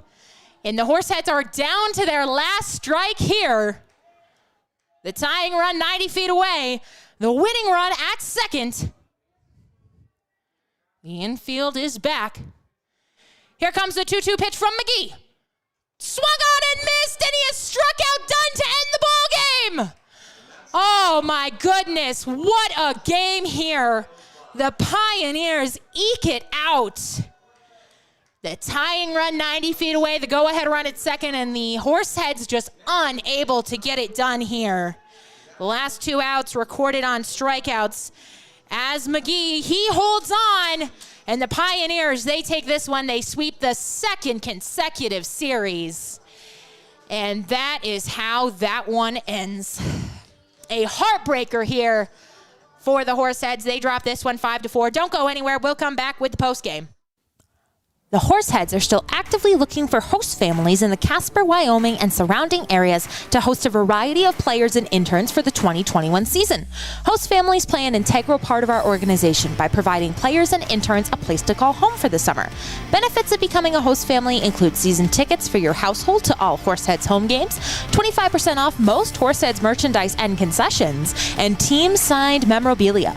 If you're interested in becoming a host family, give us a call at 307-441-1334 or email hostfamily@casperhorseheads.com. 5-4, the Western Nebraska Pioneers have taken this one. What an exciting game. You would have loved for the Horseheads to take the third one here, but still an excellent game. They battled all throughout, and they lose the second consecutive game by just one run. The Pioneers, they scored one in the third. They were on the board early. They held that one-run lead until the Horseheads got one back in the fifth. Both teams putting up two in the sixth, both of them putting up one in the eighth, and then the final strike by the Pioneers, one unearned run in the top of the ninth inning, and that is what they win by here tonight, 5-4 in just I already said heartbreaking, but it's just a heartbreaking loss. The guys grinding and battling it out and fighting tooth and nail for that last strike, and just unfortunately falling a little bit short here tonight. 5 runs, 9 hits, no errors, and 10 men left on for the Pios. 4 runs, 7 hits, 3 errors, and 8 men left on for the Horseheads. They dropped this one 5-4. The Pioneers sweep them at home. They swept them in Gehring. They have won 8 of 9 on the season. And man, the Horseheads, they are just going to have to figure out the Pioneers this season because they got a lot more games coming up against them. And it has just been tough sledding for them so far. They will go up to Butte, Montana tomorrow. They will take on the Tommyknockers up in Montana, hoping for some better luck. We will not have coverage for you, unfortunately, but you can watch on the Mining City broadcast. They will have that one on YouTube for you to watch. I will be tuning in. I will be live tweeting those games. So if you like some fun live tweets, you can tune in on Twitter. And the Pioneers, they will head home to take on the Hastings Sodbusters for 3 games this weekend. The Horseheads, they will return home next Tuesday, Wednesday, Thursday. That is the next homestand. They will take on the Canyon County Spuds for the first time here at home. Should be fun seeing the Spuds for the first time here at home. The Horseheads did take 2 out of 3 from them when we were up in Canyon County. So it should be a good series here for the Horseheads. But unfortunately tonight, the Pioneers have won this one. They sweep the Horseheads here in Casper. They take this one by a final of 5-4 in 9. That is all. Thank you, everybody, for listening, even our Pios fans, as we appreciate you following along and listening. And the Horseheads fans, of course, we love you. Thank you for coming out to the ballpark. Thank you for listening tonight. As that is all on the evening, Hannah Martin signing off. We will see you at home next Tuesday. Have a good night, everybody.